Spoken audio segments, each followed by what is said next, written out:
Hello. Sir sir नमस्ते। नमस्ते क्या?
व्हाट्सएप कर दो।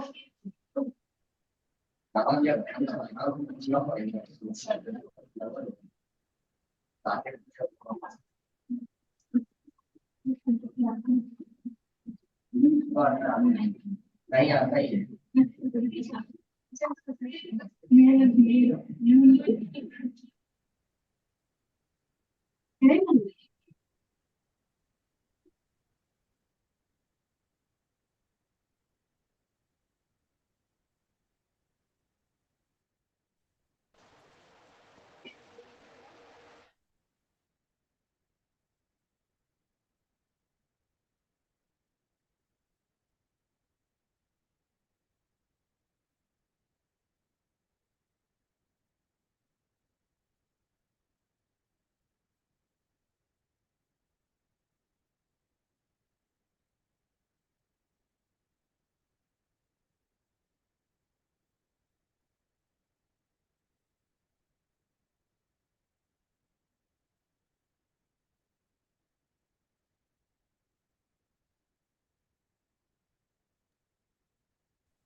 Hello, good evening, everyone.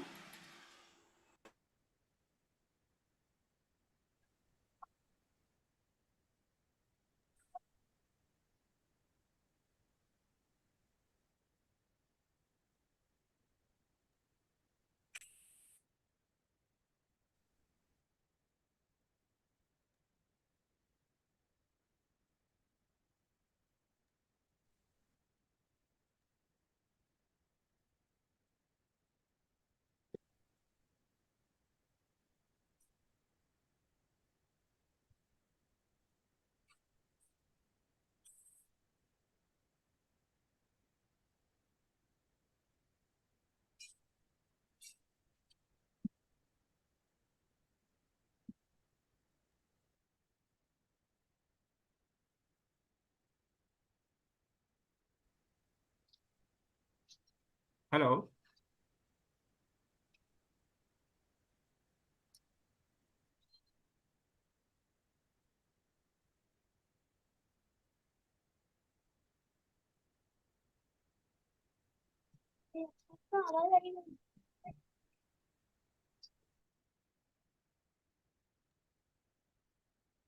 Praveen ji 6-7 minute हो गए ऊपर, अपनी मीटिंग स्टार्ट करिए या organizers Pallavi please start the meeting.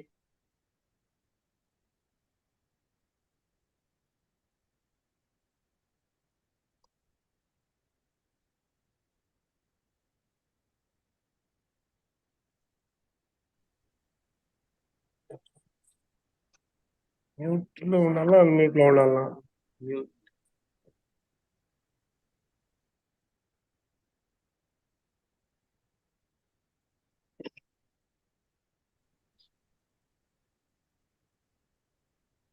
Hello, good evening, sir. I would like to जी good welcome. Evening. I would like to welcome all the participants on behalf of CHIPA, IPA, and very well, warm welcome to you all. And I would request Anand sir to please, Manu Anand sir to please take proceeding ahead. Thank you Pallavi ji, thank you very much. हमारे आज के तो क्या कहते हैं, mister Mahadev जी speaker हैं, तो you know we are all eager to listen from him, but you know let me start the meeting. Please sir. हाँ जी हाँ जी, आगे प्रवीण जी जल्दी आया करो ना, आप होस्ट हो। सर थोड़ा रास्ते में हूँ, थोड़ा लेट हो जाऊँ, आप शुरू करिए प्लीज। चलिए चलिए चलिए, you know, I welcome everybody everybody is present there, and my special welcome is to Mr. Mahadev Birla ji, who is our speaker today. And you know, as far as our IBC and RERA is concerned, if we, you know, we people are most of the people, Mr. Birla ji, हम लोग जो maximum लोग हैं ना, हम लोग IBC practitioners हैं, तो रेरा तो हम आपसे सीखेंगे। तो जो थोड़ा बहुत हमारे को आईबीसी के बारे में आता है, उससे हम अपनी चीजों को स्टार्ट कर देते हैं, और उसके बाद फिर यानी कि you can take over. Basically what is happening in our IBC is that if we see ना, हमारे जितने भी IBC में practical cases हैं, 30% of all over India cases are, you know, related to the home bias only. और उनके अंदर भी अगर हम डोमिनेंस देखें ना, तो ये नॉर्दर्न रीजन के अंदर, जैसे नोएडा है, गुड़गांव है, मोहाली है, इनके अंदर बहुत ज्यादा केसेस हैं as far as this home buyer cases are concern. तो हमारी इस गीपा और आईपा के अंदर जनरली हम लोग एनसीआर रीजन से काफी लोग होते हैं, बाहर से भी होते हैं, but we have maximum gathering from the NCR region, Delhi NCR region. So in today's seminar, we all are very good in our IBC, but learning from you and hearing from you on RERA, and that too will be the interplay between IBC and RERA. That will really be something very good, or that will be a great learning session for us. As far as my initial starting is concerned, I thought of you know, putting it in two parts. One part is whereas this interplay has proved one proverb wrong. You know, should I just for the sake of starting and with a lighter vein, I'm sharing with you. There is a one proverb which says that two of trades seldom agree. If we say, you know, in English, we may not be able to understand it properly. I request, you know, organizers की background में अगर कोई बात होती है तो जरा सबको mute कर दीजिए, because that really disturb us. Or you know, I again repeat, the proverb is two of trades seldom agree. शायद इंग्लिश में इसका ज्यादा सुन के मजा नहीं आया होगा। इन हिंदी वी कॉल इट एक म्यान में दो तलवारें।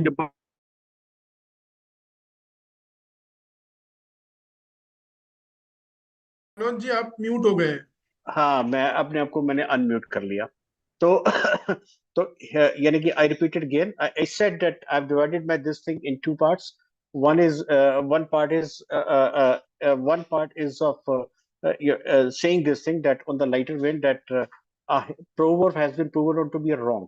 What that proverb is two of trades seldom agree. Perhaps in English you may not be able to understand it properly. In Hindi we could say it, एक म्यान में दो तलवारें नहीं समाती। You know why I said this thing is that RERA is a different act, IBC is a different act, but we are really thankful to our judiciary, especially to our Supreme Court, Honorable Supreme Court, and to our regulator also, जिसने who, as per the need of our, interpreted relevant sections or brought amendments in the regulation in synchronization or interplay of both the laws. If we see, what is the dominating objective are these two laws. The objective of RERA is perhaps to control real estate industry. Mr. Birla will enlighten us, more with that. As far as IBC is concerned, for that I'm sure, absolutely sure. IBC is for the resolution of corporate debtor and maximization of value. If I club both, if we club both, then it means that real estate industry or home buyers perspective, if I club both from the real estate industry from home buyers perspective, I come to the conclusion that it means save home buyers from dash builders. I won't name them. Everybody can understand it. Both laws not only have successfully brought great relief to the home buyers, but also disciplined for real estate industry. Now, every real estate player is IFRAD and compliant of RERA, and every debtor, corporate debtor, is aware that if he will lose company on non-payment or delivery to the creditor or to the home buyer. This was my first part, which I thought of just to start the meeting. Did it there. When I delved a little bit deep into it, I've also found 2-3 interplay between IBC and RERA. One interplay I found is that is under Section 5, subsection 8, subsection F. It was a very landmark amendment brought by the brought in the code by at the base of the IBBI, whereby home buyers were treated as a financial creditors. All this started with JP and all this thing there. I won't delve much into it. Second interplay I found when a unique, unprecedented concept of ER was introduced under CIP regulation 16A, whereas a specialist taking home buyers' interest was made representative in COC. I tell you, in one of my cases as an AR, where I'm representing 98.50% of COC as home buyers, I've been given a lot of importance that everybody says, Manoj ji आप तो 98.5% हो, अगर by chance आप नाराज हो गए meeting में नहीं आया तो हमारा कोरम कभी भी पूरा नहीं होगा. Sometimes that is the second interplay I found. Third interplay I just found it very recently in the case of Honorable Supreme Court judgment of Vishal Chelani and others versus Debashish Nanda, whereby there was a lot of confusion whether the decree holders should be treated as a home buyer or not. RERA gave decree along with 9 or 10% of interest there to the home buyer, whosoever goes to them. But Honorable Supreme Court has settled this issue and said that decree holders under RERA are not different from financial creditors as defined under IBC Section 5, subsection 8, subsection 4. There are a lot of many such interplays to understand, for which now I invite, without taking much time, our CA advocate Shri Mahadev Birla ji. Request him to take the baton and enlighten us with his journey on the topic of interplay between IBC and RERA. Over to Shri Mahadev Birla ji. Thank you, Manoj ji. Thank you, JIPA. Thank you, I think, All India Insolvency Professional Association. Thank you, Praveen ji. Thank you, everyone, for inviting me on this platform for sharing my views on the RERA and little bit IBC. Already Manoj ji told that all are the IP experts are there, insolvency experts are there. I cannot compare myself with them. But little bit knowledge what I have the RERA with the IBC, I will try to share with you. And it is not that you all people will learn, I will also learn from you. So it is a learning together. Manoj ji आपने सही बोला है कि एक मियान में 2 तलवार नहीं रह सकती है, बट अभी तो सुप्रीम कोर्ट ने एक मियान में 3 तलवारें एक साथ डाल दी है. सुप्रीम कोर्ट ने तो ऐसा भी बोला है कि आप रेरा में भी जा सकते हैं, आईबीसी में भी जा सकते हैं, कंज्यूमर में भी जा सकते हैं. तो एक मियान में 2 नहीं, अभी तो 3 तलवारें हो सकती है. Am I audible to everyone? Absolutely, absolutely. Your voice is absolutely crystal clear. Carry on. And I would like to request everyone if they can participate in, discussion, then it would be more interactive and more, learning session for everyone. So this is my request. Whenever anybody feels, they can, unmute themselves if organizer allow, and they can speak and they can discuss. Because I don't want that the question answer should be at the end of the session. This is my request, because this is the way I, discuss. I don't say that I take the lectures or I share the knowledge.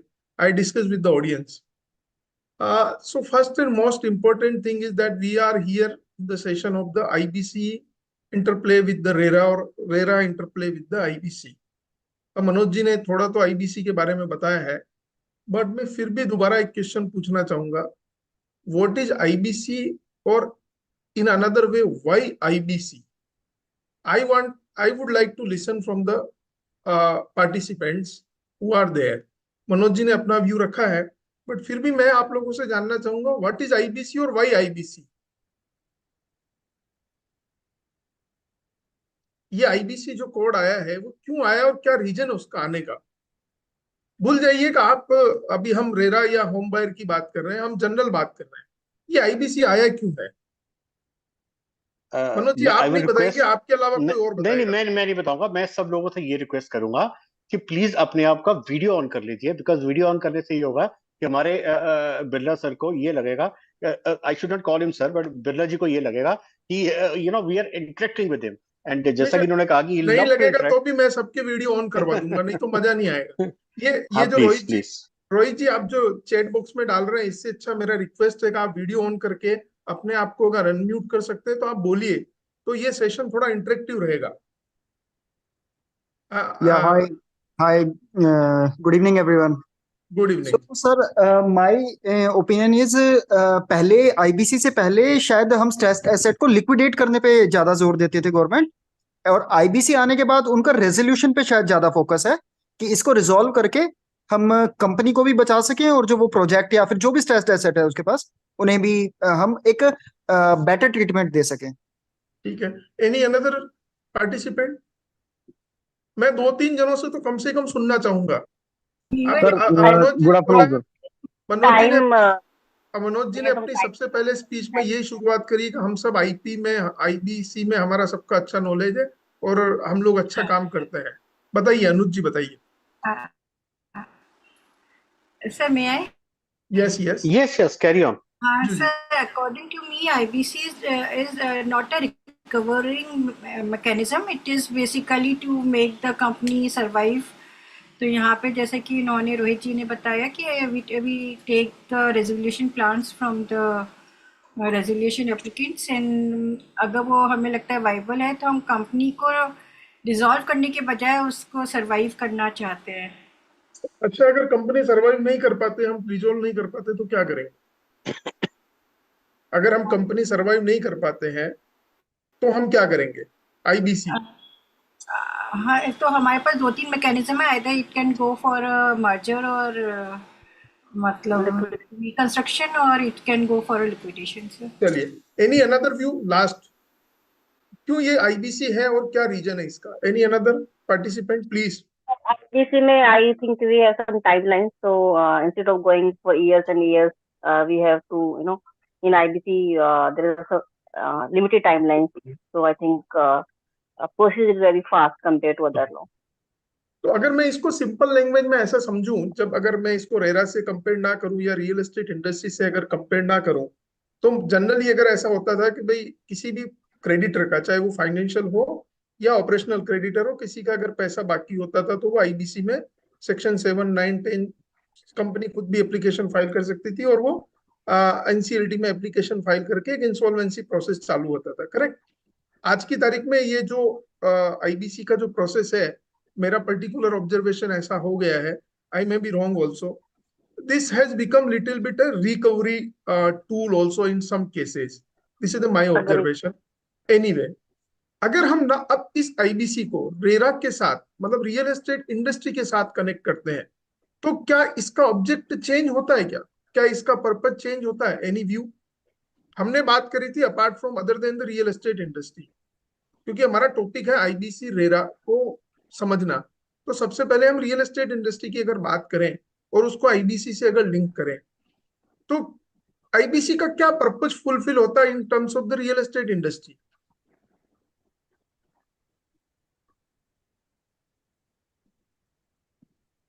बताइए sir, कोई तो बताइए. जो उनके stressed project हैं उसको या तो मोनेटाइज करवाना या किसी कॉर्पोरेट एप्लीकेंट के थ्रू उसे कंप्लीट करवा के होम बायर्स को और क्रेडिटर्स को रिलीफ देना.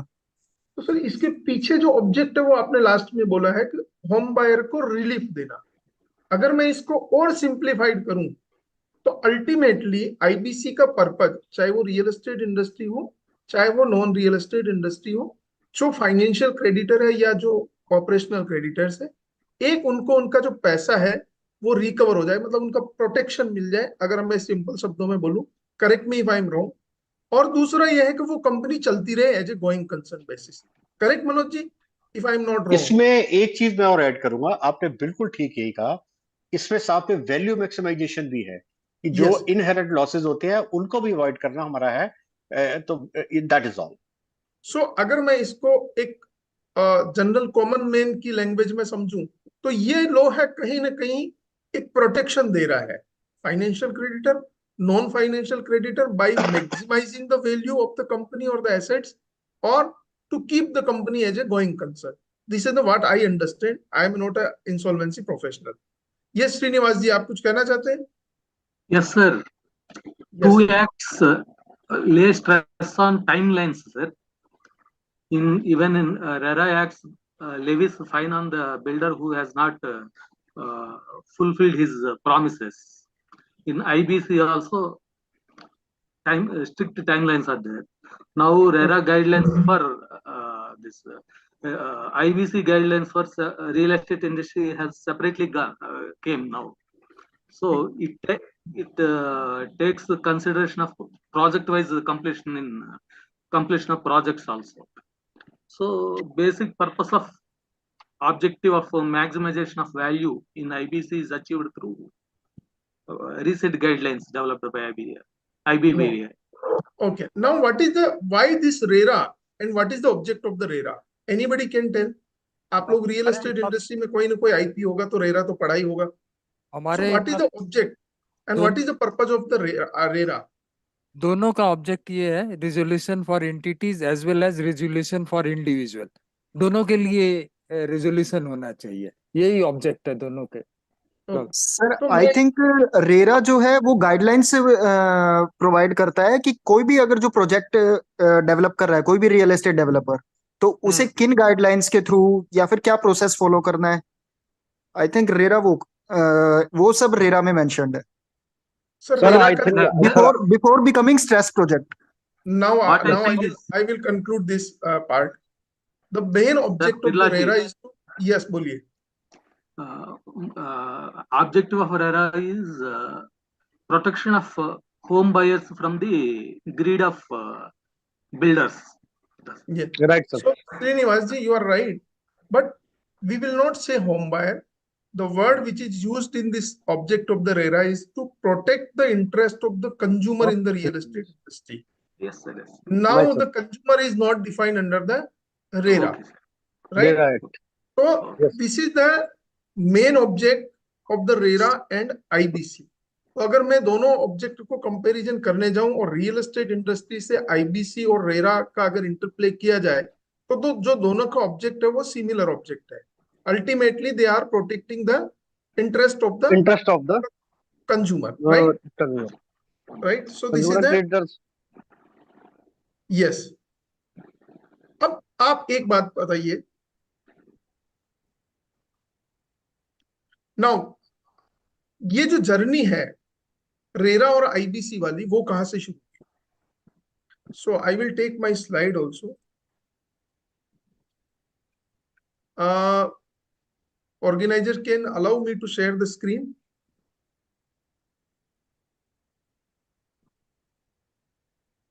कोई बात नहीं, चलिए। तो जैसा कि मनोज जी ने भी बताया था, ये जो रेरा और आईबीसी वाली जो जर्नी है वो शुरू कहां से हुई थी? वो शुरू हुई थी जेपी इंफ्रास्ट्रक्चर के मैटर से, करेक्ट? जेपी इंफ्रास्ट्रक्चर के मैटर में क्या था? 35,000 होम बायर्स थे, उसमें से 25,000 करोड़ रुपीस उन्होंने कलेक्ट किए थे, और बैंक का कितना लोन था? 7,500 करोड़। होम बायर्स के केस में क्या हुआ? होम बायर्स ने कहां अप्रोच किया सबसे पहले? कंज्यूमर फोरम में।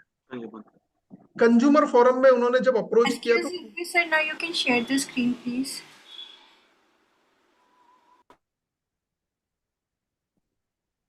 Is it visible? Yes, sir. Thank you so much, sir. तो ये जो जर्नी जो शुरू हुई आईबीसी और रेरा की साथ में, वो शुरू हुई जेपी के मैटर से, राइट। जेपी के मैटर में क्या था, 35,000 होम बायर्स, 25,000 करोड़ रुपीस उन्होंने लिए थे होम बायर से। बैंक का कितना लोन था, 7,500 करोड़। जब कंज्यूमर कमीशन में गए तो क्या हुआ, ultimately the result was not in the favour of the home buyers. Then the matter went before the apex court in a suo motu PI through public litigation, right?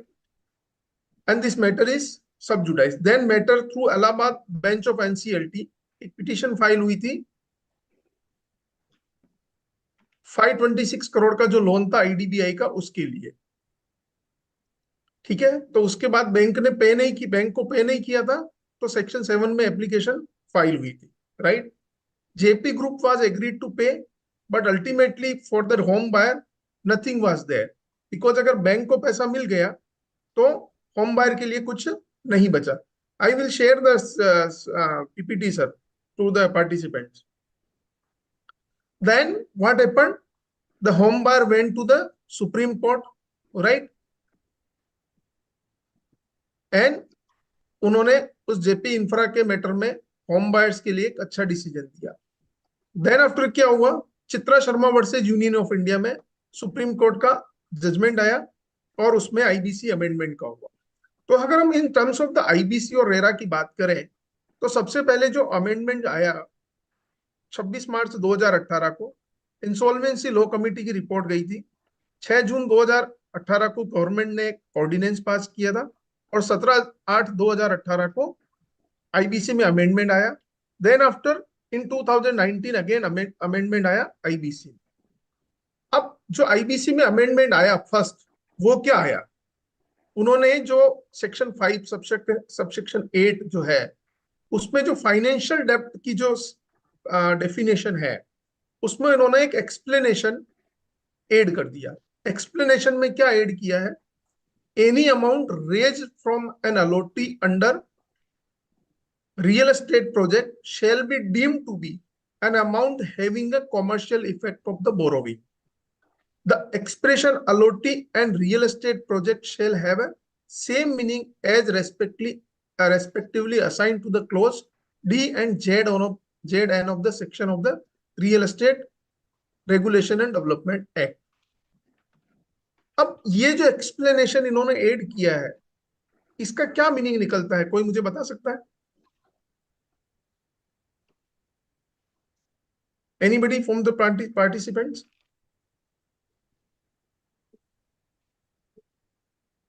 Birla ji, हर question का answer मैं नहीं देना चाहूंगा, please please.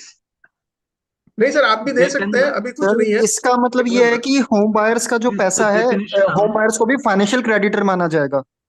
They can raise their voice in COC, Committee of Creditors. Otherwise they are ये जो explanation है, ये जो एक्सप्लेनेशन ऐड किया, इसका क्या मीनिंग निकलता है? रोहित जी गुप्ता ने बताया है कि होम बायर जो है वो फाइनेंशियल क्रेडिटर के डेफिनेशन में आ जाएंगे। Any other view? Manoj ji, आपका क्या कहना है? मैं बताता हूँ आपको। एक्चुअली बेसिकली जो आप जेपी के केस की बात कर रहे हैं, मैंने भी अपने इंट्रोडक्टरी लेक्चर के अंदर जेपी का नाम लिया था, but I kept it very small. जब ये उस समय ये सिचुएशन आई थी, तो इसके अंदर लॉजिक क्या था, ये मैं आपको बताता हूँ। There was a big controversy कि हम जो होम बायर्स हैं, इनको ऑपरेशनल क्रेडिटर ट्रीट करें या इनको होम फाइनेंशियल क्रेडिटर ट्रीट करें। हमारे जो आईबीसी के अंदर है, मैं आपको, everybody knows but still I for the sake of understanding मैं सबको दोबारा बताता हूँ। ऑपरेशनल क्रेडिटर्स वो होते हैं कि जो ऑपरेशंस के साथ काम करते हैं, like supplier of goods and services. Financial creditors वो होते हैं कि जो लोग मनी देते हैं, like banks and financial institutions. तो अब उसकी जब ये कंट्रोवर्सी हुई, तो mister Anuj Jain was very close friend of mine, however RP of this JP was there. तो उस समय जब ये सोचा गया कि अगर हम इनको ओसी ट्रीट करते हैं, तो हमारे यहाँ पे एक सेक्शन 53 है। सेक्शन 53 के अंदर जो ओसी को पेमेंट जाती है, वो बड़ी यानी कि 6 या 7 पॉइंट पे जाती है, और जनरली वो 0 हो जाती है। तो इस करके फिर in the wisdom of everybody, just to give priority to the home buyers, जैसा हमारे श्रीनिवास जी ने कहा कि they can have voting rights also, COC में उनकी saying over all this thing there, तो they were treated as a financial creditor. इसका nutshell के अंदर देखिए, अब उसके अंदर जो ये DZN सेक्शन 2 रेरा है, ये आप हमारे को बताओगे, we are not aware of it, but कोई हमारे बात जो नहीं सर, सेक्शन मेरा मेरा हाँ हाँ मेरा एक 5 सिंपल और 8 था। हाँ, हमारा जो सेक्शन 5 सेक्शन 8 था, जिसके अंदर ये फाइनेंशियल डेट की डेफिनेशन थी, इनको फाइनेंशियल क्रेडिटर्स ट्रीट करने का क्या रीजन था, क्या लॉजिक था, ये मैंने आपके साथ सर शेयर दैट करा। Is agree, what is my view, Rohit ji Gupta ने बताया ये डेफिनेशन, ये एक्सप्लेनेशन पढ़ के कि होम बायर जो है वो फाइनेंशियल क्रेडिटर के डेफिनेशन में आ जाते हैं, ऐसा रोहित जी गुप्ता का इंटरप्रिटेशन है। मैं That may ये submit, जानना sir. चाहता हूँ पार्टिसिपेंट से कि ये जो एक्सप्लेनेशन है इसका कोई और फर्दर इंटरप्रिटेशन है क्या? जी और सर, जी सर. हाँ बोलिए। Myself, Parminder Singh Bhullar, and I'm IP and advocate. As far as, sir, your query or your question is concerned, amount having the commercial effect of a borrowing, my understanding is that the legislator want to give it effect of time value and money to the deposited by the allottee with the with the company or corporate debtor. अच्छा ठीक है, मेरा sir जो main reason है ये question बार बार पूछने का, जैसे कि रोहित जी गुप्ता ने बताया, और ये जो अमेंडमेंट जो आया वो जेपी के केस से आया, और जेपी इंफ्रा का जो वो प्रोजेक्ट था रियल एस्टेट प्रोजेक्ट, वो उसमें रेजिडेंशियल प्रोजेक्ट था, ठीक है। तो आज जो जनरली हम सबके दिमाग में एक ही क्वेश्चन आता है कि ये जो अमेंडमेंट आया वो होम बायर के लिए आया है, करेक्ट, ये एक सबके दिमाग में क्वेश्चन आता है। सो this is not the correct interpretation. The interpretation is that the word is written here is the allotee.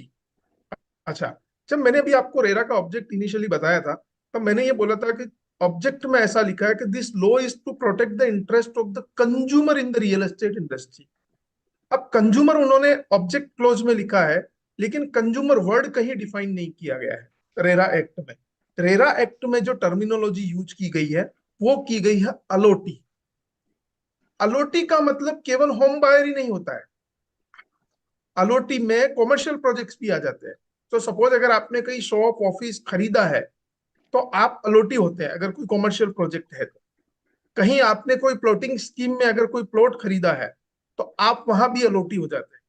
अगर आपका कोई लीज का प्रोजेक्ट है, अगर आपका जो लीज टर्म है, अगर आप नोएडा में देखेंगे तो बहुत सारे जो प्रोजेक्ट्स है वो लीज पे है, तो क्या वो जो लेसी है जिनका लीज टर्म जो है मोर देन 99 ईयर्स है, substantial life of lease is covered, whether they fall under the definition of the allottee और नॉट। सो वहां पे एक बॉम्बे हाई कोर्ट का जजमेंट है लवासा कॉर्पोरेशन वर्सेस मनी जगदीश तुलसियानी, उसमें ऐसा हेल्ड किया गया है कि lessee will fall under the definition of the allottee. So यहाँ जो वर्ड यूज किया गया है वो यूज किया गया है अलोटी। मैं इस अलोटी की डेफिनेशन को आपको थोड़ा बताता हूं। ये अलोटी की डेफिनेशन है कि क्या लिखा है अलोटी की डेफिनेशन में। Allottee in relation to a real estate project. आप देखेंगे जो अमेंडमेंट आया है उसमें अलोटी और रियल एस्टेट प्रोजेक्ट के बारे में लिखा गया। Allottee in relation to a real estate project means the person to whom a plot, apartment or building, as the case may be, has been allotted, sold, whether as a freehold or leasehold। यहाँ पे bracket में लिखा हुआ चाहे वो free hold the हो या lease hold पे दी हो, or otherwise transferred by the promoter and includes the person who subsequently acquired the said allotment through sale, transfer or otherwise, but does not include a person to whom such plot, apartment or building as the case may be is given on the rent। अगर आप ये definition को देखते हैं तो इसका जो interpretation ये निकलता है कि रेंट को छोड़कर अगर आपने प्रॉपर्टी रेंट पे दी है तो वो जो टेनेंट है वो अलोटी की डेफिनेशन में फॉल नहीं होते। अदरवाइज क्या होता है, there are two type of allottee. अगर मैं रेरा के प्रोस्पेक्टिव से बात करूं तो सपोज मैंने कोई घर खरीदा है आज और वो घर मैं कल मनोज जी को अगर बेच देता हूं तो मनोज जी भी अलोटी की डेफिनेशन में आ जाते हैं और मैं पहले allottee. So the subsequent buyer also fall under the definition of the allottee. Now suppose X person है and that X person expired और उसकी प्रॉपर्टी जो है लीगल हेयर को ट्रांसफर हो जाती है। So the word use in the definition otherwise transferred, तो वो दैट सेकंड पर्सन जिनको प्रॉपर्टी ट्रांसफर हुई है that also fall under the definition of the Aloti. तो ये जो डेफिनेशन है अलोटी की वो ये बोलती है। और यहाँ पे कहीं नहीं लिखा हुआ, यहाँ क्या लिखा हुआ, रियल एस्टेट प्रोजेक्ट। यहाँ पे होम बायर रेजिडेंशियल, कॉमर्शियल कुछ भी नहीं लिखा हुआ. So that everybody, the person who is buying a property in a real estate project will fall under the definition of the allotee. तो allotee की definition को अगर simply bifurcate करें तो फर्स्ट बायर जो डायरेक्ट प्रमोटर से property bye करता है, सेकंड बायर जिनको सब्सिक्वेंट अगर कोई बायर है, और अदरवाइज ट्रांसफर्ड, राइट. लेसी आते नहीं आते, तो मैंने लेसी का आपको एग्जांपल दिया है, बॉम्बे हाई कोर्ट का जजमेंट है लवासा कॉर्पोरेशन का, राइट. ये हुआ definition of the allotee, right. अब सबसे इंपॉर्टेंट पॉइंट क्या है, रियल एस्टेट प्रोजेक्ट. अगर कोई भी real estate project is not an real estate project as per the RERA, then the person who buy the property into that real estate project will not fall under the definition of the allotee. So the important part here is to understand what is the real estate project. ये है real estate project की definition. Can anybody read and explain this definition?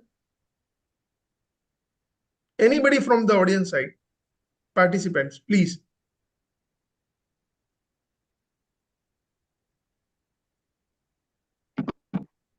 As per section 2 subclause ZN, real estate project means the development of a building or a building consisting of apartment or converting an existing building or a part thereof into apartment, or development of land into plot or apartment as the case may be, for the purpose of selling all or some of the said apartment or plot or building as the case may be, and includes the common area, the development work, all improvement and structure thereon, and all easement rights and appurtenances belonging thereto. Appurtenances belonging thereto. तो इसका मतलब क्या हुआ real estate project का? Sir हमने what ever the building construction हमने area किया है वो भी, और जो भी हमारे उसमें जो भी हमें इम्प्रूवमेंट या डेवलपमेंट्स पार्ट है, जैसे सपोज पार्किंग लॉट्स वगैरह भी हैं, या उसके साथ बिल्डिंग, मतलब आपका जो भी पार्ट है जिसकी हमें फैसिलिटीज जो भी हम आप प्रोवाइड करें, that all will be included. ठीक है. हेल्थ सेंटर वगैरह जो भी है वहाँ पे. मनोज जी आप कुछ कहना चाह रहे हैं? Selling is the most important purpose कि आप objective. Selling is the most important part. Yes, underline करा आपने. अगर कोई real estate project which is not available for the sale, तो वो प्रोजेक्ट है, वो प्रैक्टिकली देखा जाएगा तो रियल एस्टेट प्रोजेक्ट है, पर as far as RERA's definition is concern that is not a real estate project. अब मुझे एक सिंपल सा बात बताइए, ये तो हो गया नॉर्मल रियल एस्टेट प्रोजेक्ट की डेफिनेशन. क्या जो प्रोजेक्ट रियल एस्टेट प्रोजेक्ट नहीं है, जो रेरा में रजिस्टर्ड नहीं है, क्या वो रियल एस्टेट प्रोजेक्ट में कस्टमर है, क्या वो आईबीसी में जा सकते हैं?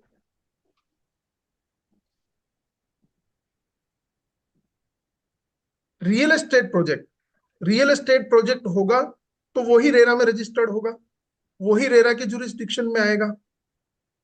Otherwise that project is not registered with the RERA and that is out of the jurisdiction of the RERA. So my project is not a real estate project as per definition of the section 2Z and of the RERA. Can the buyer, can the customer of that project approach the IBC? Can they approach the NCLT for their grievances? Any answer? Yes. Yes sir. Section 5 subsection 8 में क्या लिखा है? Allottee होना चाहिए, real estate project होना चाहिए. वो कैसे होना चाहिए? रेरा के हिसाब से होना चाहिए. करेक्ट है. अगर मेरा प्रोजेक्ट रियल एस्टेट प्रोजेक्ट की डेफिनेशन में फॉल नहीं होता है तो क्या उस प्रोजेक्ट के कस्टमर आईबीसी में सेक्शन 7 में एप्लीकेशन फाइल कर पाएंगे? In my opinion, definitely. Reason for that is कि वहां पे जो हमारी सेक्शन के अंदर लिमिट है, सेक्शन 2 के अंदर लिमिट है, वो 1 करोड़ की थ्रेशोल्ड लिमिट है. और दूसरा डेट होना चाहिए. डेट मीन कि some dues are there, maybe financial or operational debt, and these are the only 2 preconditions for filing application either under sections of under section 9. But sir फिर section 7 में कैसे होगा? वो फाइनेंशियल क्रेडिटर तो रहेंगे ही नहीं अगर वो रियल एस्टेट प्रोजेक्ट नहीं है तो। Exactly. ऐसे When they are not financial creditor, when the project is not on a real estate project as per section 2ZN of the RERA, will they able to approach the under section 7? Section 7 में नहीं पर section 9 में तो sir वो in any case file कर ही सकते हैं ना सर। कैसे करेंगे? अगर डिफॉल्ट अमाउंट उनका फॉल हो जाएगा तब class of creditors as per section 7 में नहीं क्लासिफाइड होंगे, लेकिन डिफॉल्ट अमाउंट अगर क्वालिफाइंग अमाउंट की में आ रहा है तब तो फाइल कर ही सकते हैं as a operational creditors. As a operational creditor how they will file? ये मेरा एक और दूसरा क्वेश्चन है। जो आईबीसी में हम जो सेक्शन 6 और सेक्शन 7 जो मैंने यहाँ डेफिनेशन लिखा है, आई थिंक महादेव जी, इसमें ये है ना कि देखिए, मैंने किसी के साथ एग्रीमेंट करा, वो रेरा में उसने रजिस्टर नहीं करवाया। मैंने जो भी मेरा एग्रीमेंट था, अगर उस एग्रीमेंट के अंदर ये है कि वो उसने मेरे को गुड्स डिलीवर नहीं करे और मेरी 1 करोड़ की जो थ्रेशोल्ड लिमिट है उससे ऊपर है, तो why can't I not file in section 9? मैं वही क्वेश्चन मैं आपसे समझ रहा हूँ सर। मैंने बोला ना it is a two way learning. मैं आपसे ये उल्टा क्वेश्चन पूछता हूँ सर। सेक्शन 6 में हमारे लिखा है कि कोई भी डेप्ट डिफॉल्ट होना चाहिए, correct me if I am wrong. हाँ जी, हाँ जी, हाँ जी। डेप्ट डिफॉल्ट होता है तो हम एप्लीकेशन फाइल करते हैं। हम हाँ नॉन जी। फाइनेंशियल क्रेडिटर या फाइनेंशियल क्रेडिटर की डेफिनेशन को अगर हम लेते हैं तो क्योंकि बैंक लोन देता है तो फाइनेंशियल डिफॉल्ट है, क्रेडिटर मटेरियल सप्लाई करता है तो फाइनेंशियल डिफॉल्ट है। होम बायर के केस में उसको commercial effect of the borrowing देके उसको सेक्शन 5 सबसेक्शन 8 में फाइनेंशियल क्रेडिटर के डेफिनेशन में ले लिया, करेक्ट। इसीलिए अलोटी फाइल कर सकते हैं, करेक्ट है। तो अब बाकी दूसरी जगह पे उनका डेप्ट डिफॉल्ट कैसे होगा, that is the question of debate.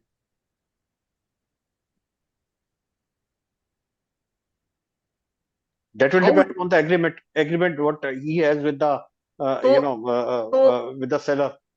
अच्छा, तो चलिए मैं ये बोलता हूँ कि अगर मेरा protection of the home buyer है और अगर मैं ऑपरेशनल क्रेडिटर हूं और मैं अगर इंसॉल्वेंसी में एप्लीकेशन फाइल करता हूं तो मुझे क्या मिलेगा? Why I am going into the IBC? What will I get? As per resolution plan जो होगा वो मिलेगा। फिर नहीं मिलेगा तो कुछ नहीं मिलेगा, तो आपको भी पता है वाटरफॉल है उसमें।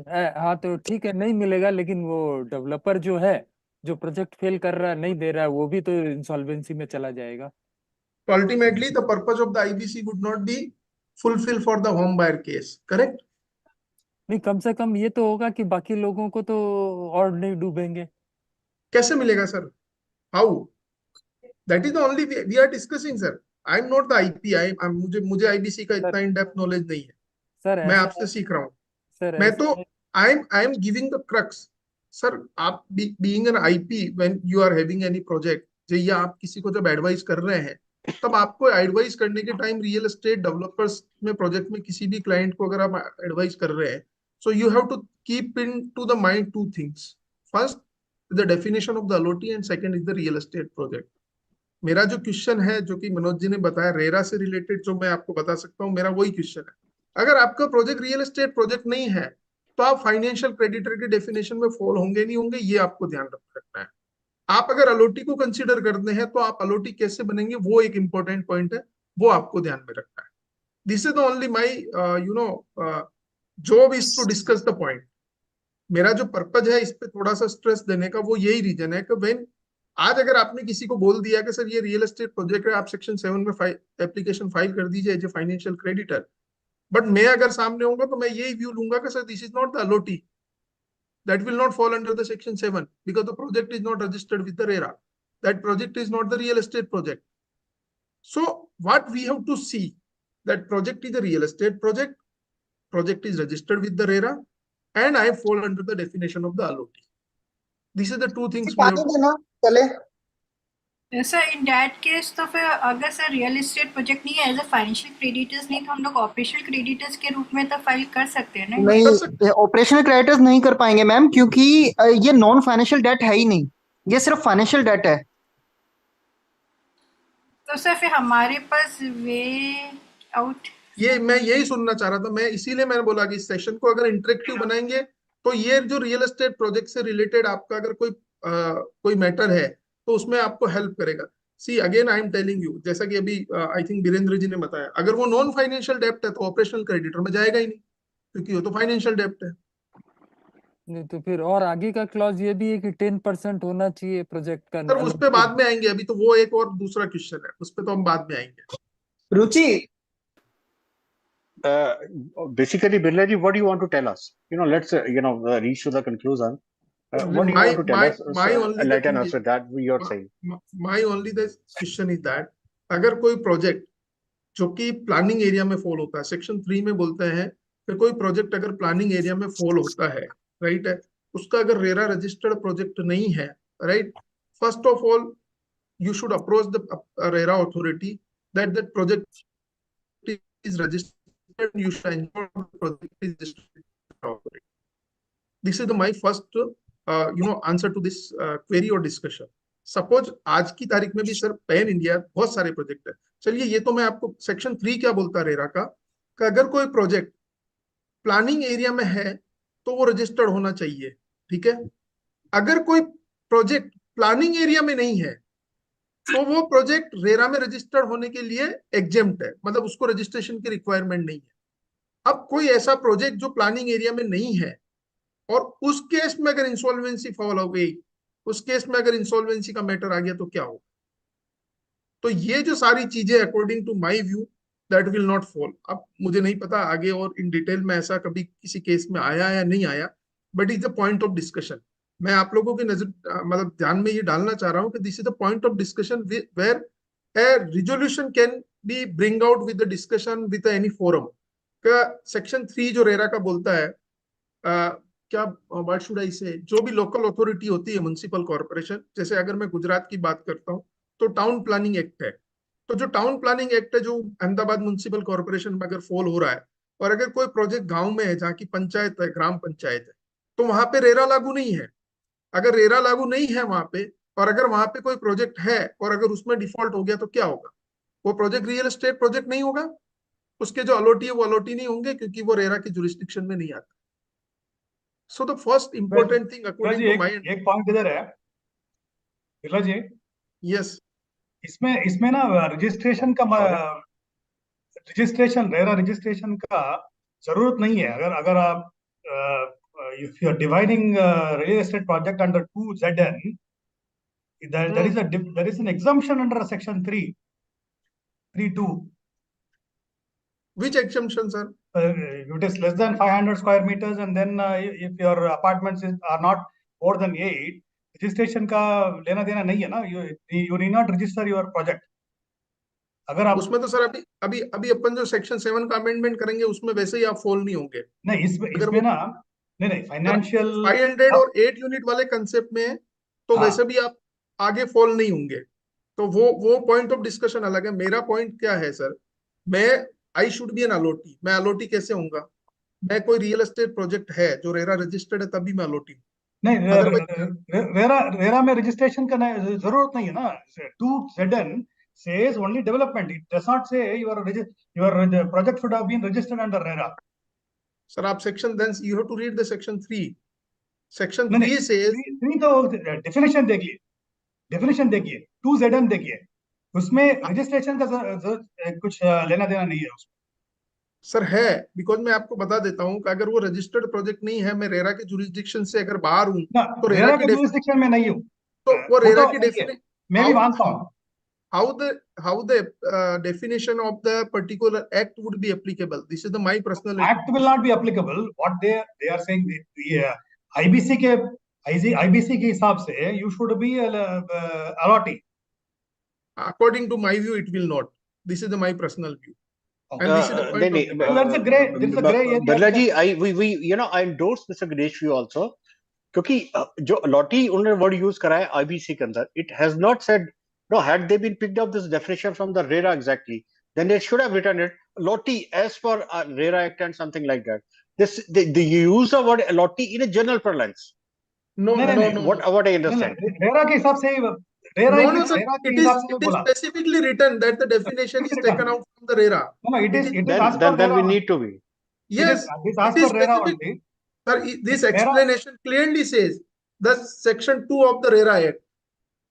नहीं, मेरा So- मेरा कहने के मतलब यही है, what I am saying is this is allotee as per RERA Act and real estate project as per RERA Act, but registration का जरूरत नहीं है, ये मेरा So, sir, you will not be in the jurisdiction of the RERA. If you are not in the jurisdiction of the RERA, then you will not be an allotee. This is my personal view. Sir West Bengal में तो हीरा है और Jammu sir West Bengal में भी- हीरा struck down हो गया है, मैं आपको बता देता हूँ, अभी रेरा एप्लीकेबल हो गया है, सुप्रीम कोर्ट का ऑलरेडी जजमेंट आ गया है। जिस समय था हीरा, उस समय का कोई केस होगा तो वो क्या उसमें सुप्रीम कोर्ट ने बोला है कि उस टाइम के पीरियड के प्रोजेक्ट भी कंसीडर होंगे।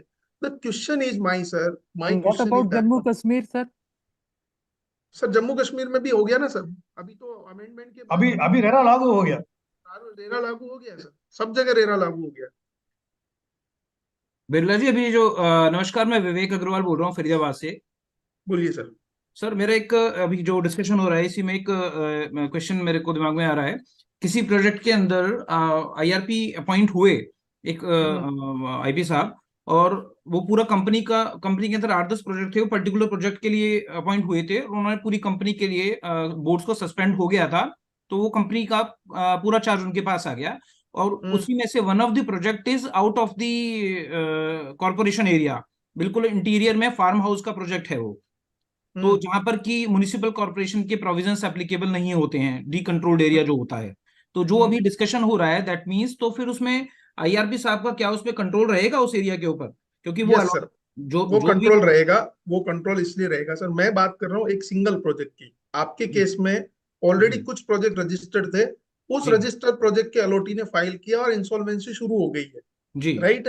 मैं बात कर रहा हूँ अगर कोई सिंगल प्रोजेक्ट है, ये जो मल्टीपल प्रोजेक्ट का तो डिस्कशन, और I think some suggestions are also going on, कि जो एक पर्टिकुलर प्रोजेक्ट की वजह से पूरी कंपनी जब आईबीसी में चली जाती है तो उसकी वजह से दूसरे प्रोजेक्ट इफेक्ट होते हैं, ये एक बहुत बड़ा चैलेंज है। वो तो सर अभी 12 फरवरी को एक अमेंडमेंट भी आई थी अभी मनोज आनंद साहब, प्रोजेक्ट वाइज इंसॉल्वेंसी जी, प्रोजेक्ट वाइज इंसॉल्वेंसी के लिए क्लॉज एम में जो अमेंडमेंट हुआ था, बट वो जो अमेंडमेंट है is it only for the liquidation purpose, और जो नहीं, मेरी जहां तक अंडरस्टैंडिंग है वो सबके लिए आएगा, क्योंकि उससे क्या होता है ना, दूसरे प्रोजेक्ट के अलॉटी भी सफर कर जाते हैं। एक कंपनी में अगर 5 प्रोजेक्ट है तो ये मैटर ऑफ इंटरप्रिटेशन है, क्योंकि उसके अंदर स्पेसिफिकली लिखा हुआ है, जहां तक मैंने स्टडी किया है, क्लॉज एम के अंदर जो 12 फरवरी की एक अमेंडमेंट आई है कि वो that is only for liquidation.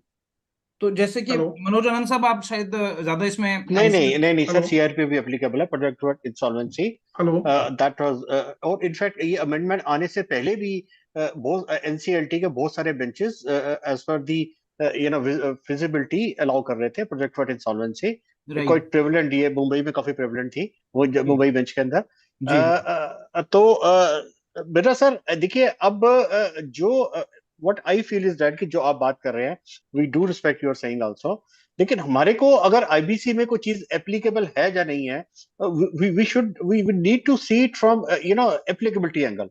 हमारा, मैं वही बुक के अंदर मैं देख रहा था वही बैठ के, हमारे बुक के अंदर ये सेक्शन 2 है कि when section 2 will apply, अगर हमारे सेक्शन 2 की क्लॉजेस फुलफिल होती हैं, जिसके अंदर ये लिखा हुआ है कि it should be a company and something like that, PG to CD वगैरह उसके अंदर 2E के अंदर लिखा हुआ है, तो अलॉटी के अंदर it's a good learning from your side. जब भी कोई ऐसी कोई एक्सेप्शनल सिचुएशन आएंगे, वी शैल मेरा क्या कहना है sir, my focus is only on the real estate project, but the application file by the allottee. I am not saying अगर suppose my particular focus, IBC और रेरा की बात कर रहे हैं, अगर कोई रियल एस्टेट प्रोजेक्ट और अगर किसी बैंक ने एप्लीकेशन फाइल कर दी है तो मैं उसकी बात नहीं कर रहा हूँ। किसी रियल एस्टेट प्रोजेक्ट में अदर फाइनेंशियल क्रेडिटर ने अगर एप्लीकेशन फाइल कर दी तो आई am not talking about that. अगर कंपनी ने खुद ने आईबीसी एप्लीकेशन फाइल कर दी है तो आई am not talking about that. What I am talking about that, suppose कोई इंसॉल्वेंसी एप्लीकेशन फाइल होती है सेक्शन 7 में थ्रू द अलॉटी, मैं उसकी बात कर रहा हूँ सर। हम आज that's a good learning for us, ये डिस्कशन आज उसी का ही है। मैं किसी और पे नहीं जा रहा हूँ राइट। अब हम आते हैं दूसरे अमेंडमेंट पे जो कि सेक्शन 7 में अमेंडमेंट में आया। अब सेक्शन 7 का जो अमेंडमेंट क्या बोलता है यहाँ पे, second proviso, provided further that the 4 financial creditor who are allottee under a real estate project An application for the initiating corporate insolvency resolution process against the corporate debtor shall be jointly filed by not less than 100 of such allotee under the same real estate project, or not less than 10% of the total number of such allotee under the same real estate project, whichever is less. तो क्या हो गया, 10% और 100 जो भी कम है वो application file कर सकेंगे, ठीक है। अब ये काफी बार डिस्कशन में ये आता है ये पॉइंट, लेकिन अगर इस डेफिनेशन को पढ़ता हूँ और मेरा जो इंटरप्रिटेशन है उससे वो डाउट क्लियर होता है। सपोज किसी एक कंपनी है, उसमें 5 प्रोजेक्ट है, जैसा कि विवेक जी बता रहे थे। अब क्या उस 5 प्रोजेक्ट के अलग अलग प्रोजेक्ट के अलग अलग होम बायर या अलग अलग जो शॉप ओनर हैं या जिनके पास प्लॉट लिया है, जो अलॉटी हैं, क्या वो क्लब होके एक एप्लीकेशन फाइल कर सकते हैं क्या under the section 7? There are 5 projects, right?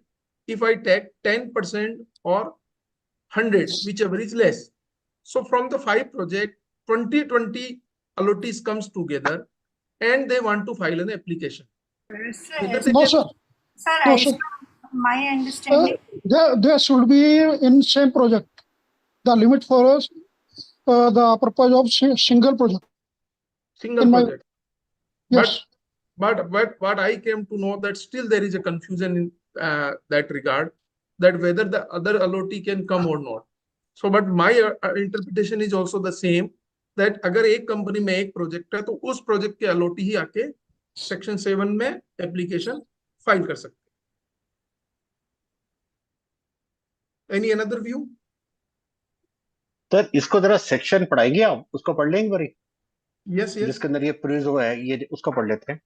Section 7 sir हाँ सर, उसमें जो है ना प्रोविजो की बात कर स्क्रीन रहे पे है हैं सर, प्रोजेक्ट मैंने बोल्ड किया हुआ है। The हाँ screen जी, हाँ may have B wala provided further that for financial creditors who are allottees under a real estate project, an application for initiating CIRP against corporate debtor shall be filed jointly by not less than 100 of such allottees under the same real estate project, or not less than 10% of the total number of such allottees under the same real estate project, whichever is less. ठीक है sir, लिखा हुआ clear word लिखा हुआ same real estate project. अच्छा, मैं आपको एक और बात बता देता हूँ। अगर हम रेरा की बात करते हैं, अगर सपोज मेरा कोई प्रोजेक्ट है और उसमें 4 ब्लॉक है, A, B, C, D, ठीक है। मैंने A और B को और C और D को 2 फेज में डिवाइड कर दिया है, तो मेरे दोनों प्रोजेक्ट जो है will be considered as a separate real estate project. अगर एक कंपनी है, उसमें एक ही प्रोजेक्ट है और उसमें 4 ब्लॉक है, A, B, C, D, और चारों ब्लॉक में से 2 ब्लॉक को, मतलब A और B मैंने सेपरेट रजिस्ट्रेशन कराया फर्स्ट फेज, थोड़े दिनों बाद मैंने C और D को सेपरेट रजिस्ट्रेशन कराया। तो सेक्शन 3 जो रेरा का बोलता है, एवरी प्रोजेक्ट जो कि फेज वाइज रजिस्टर्ड हुआ है will be considered as a separate real estate project. उस केस में क्या होगा, ये जो पॉइंट है ना सर, मैं आपको समझाने नहीं जा रहा हूं, मैं आप लोगों के ध्यान में डालने जा रहा हूं कि ये सी चीजें आपको इश्यूज आ सकते हैं। व्हाट आई मीन टू से इनटू द रेरा, विच शायद जो आप लोगों को डे टू डे रूटीन में उतना चीज ध्यान में नहीं आता होगा प्रैक्टिकली, वो मैं आपको बताने की कोशिश कर रहा हूं। अगर कोई प्रोजेक्ट है तो उसमें भी आपके लिए क्वेश्चन आ सकता, then you have to keep into the mind that both are the project are the separate real estate project, that is not a single project. भले उसका प्लान एक होगा, भले उसका कमेंसमेंट सर्टिफिकेट सेम होगा, राइट, चाहे भले उसका कॉमन एरिया सेम होगा, but as far as the RERA is concern, both are the separate project and both would be considered as a separate real estate project. मैं आपको थोड़ा सा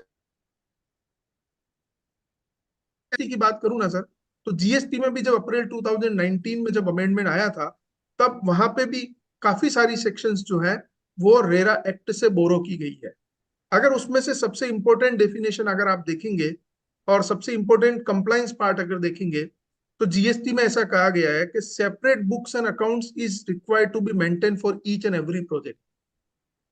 सो वो चीज अगर वहां पे एप्लीकेबल हो सकती है, सो सपोज 2 फेज है, तो that same thing will be applicable in the IBC also, and both the project will be considered as a separate project. इसमें बिरला जी मैं एक बात सब लोगों की ओर ऐड करना चाहूंगा।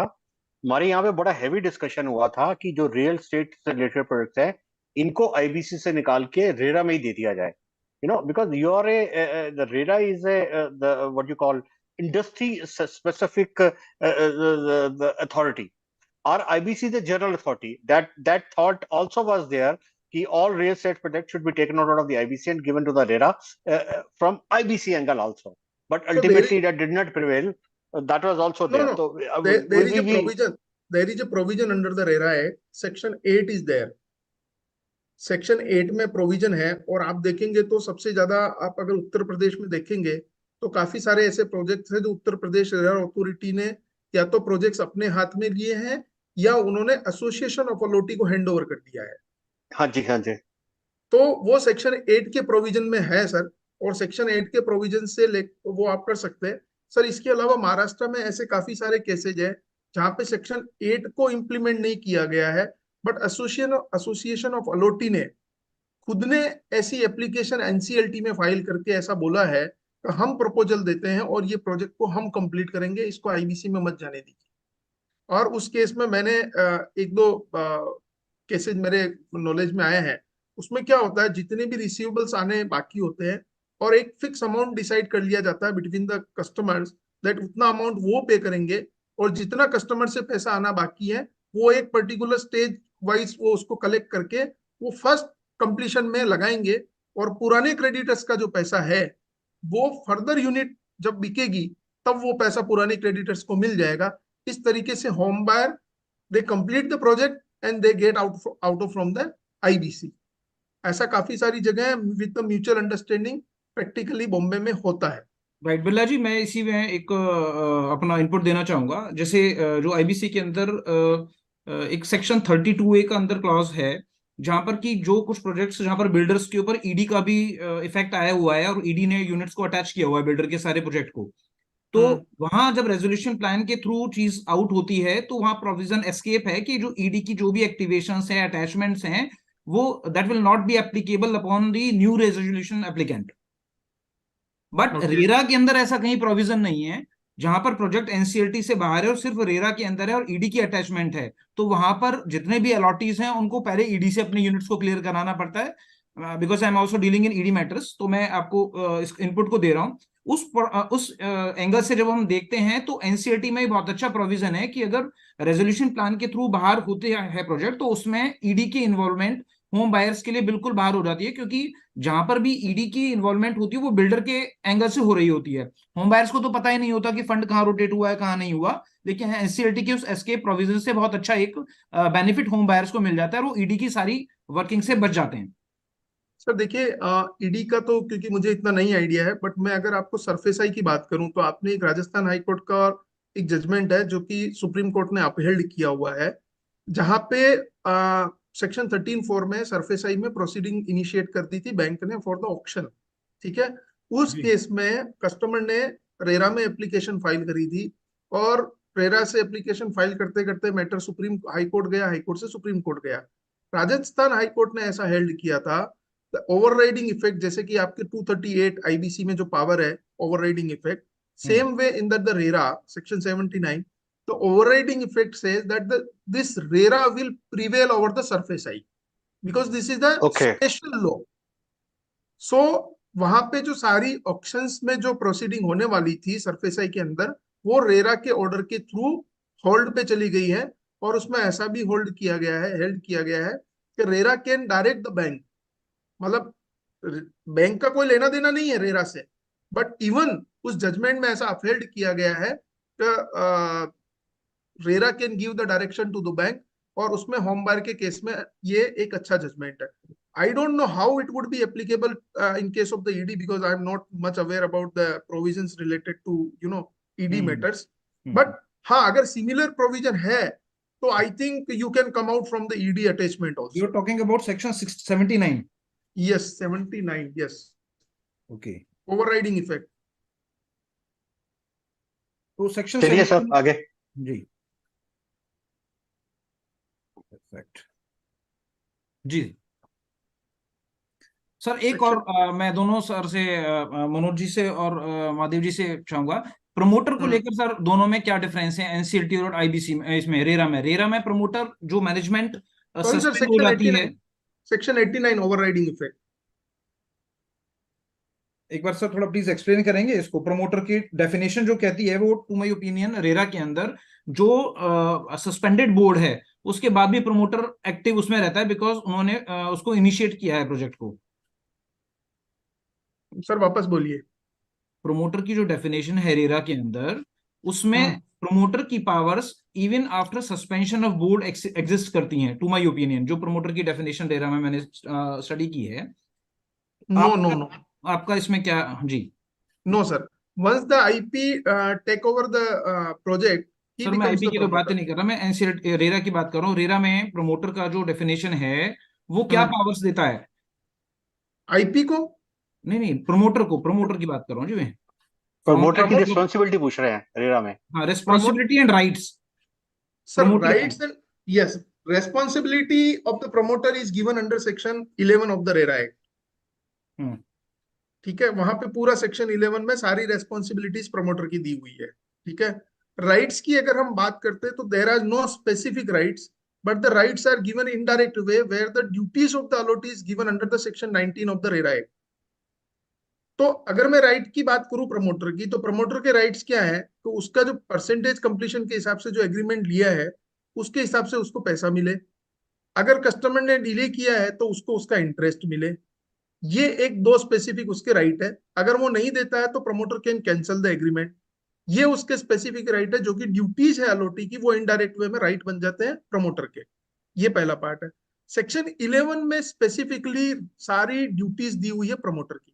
अगर हम पहली ड्यूटीज की बात करें तो उसकी जनरल ड्यूटी है कि जब तक प्रोजेक्ट कंप्लीट नहीं हो जाता, वो हैंडओवर नहीं हो जाता है, वो कंप्लाई करेगा रेरा के सारे प्रोविजन। एक ड्यूटी ये है कि वो एसोसिएशन ऑफ अलॉटी बनाएंगे। एक ड्यूटी ये है कि वो कोई भी प्रॉपर्टी अगर बेच दी है उन्होंने तो उस प्रॉपर्टी को बेचने के बाद उसको मॉर्गेज नहीं रख सकते। एक ड्यूटी ये है उनकी, they will pay all out going charges, जैसे कि आपसे मेंटेनेंस चार्जेज, इलेक्ट्रिसिटी चार्जेस, ये सब जो लेते हैं वो सारे पे करेंगे। और उसमें एक ड्यूटी ये आ जाती है कि जो लोन लिया है अगर प्रोजेक्ट के सामने तो वो लोन का अमाउंट भी रीपे करेंगे। एक ड्यूटी प्रमोटर की आती है कि they will maintain the society, मतलब जो एसेंशियल सर्विसेज प्रोजेक्ट में होती है, they will provide all the essential services till the hand over of the project. Section 11 sub section 5 बोलता है कि they will not cancel the unit unilaterally, मतलब अगर उनको कोई यूनिलेटरली अगर कैंसिल किया है तो customer can file the complaint. तो सर अगर आप इन केस जैसा भी एनसीएलटी का अगर कोई केस चला जाता है, कोई प्रोजेक्ट एनसीएलटी में चला जाता है और आईआरपी अपॉइंट हो जाते हैं और आईपी बन जाते हैं, तो जो जैसे कि मतलब एनसीएलटी तो डेफिनेटली रेरा को सुपरसीडी करेगा ना उसके अंदर फिर?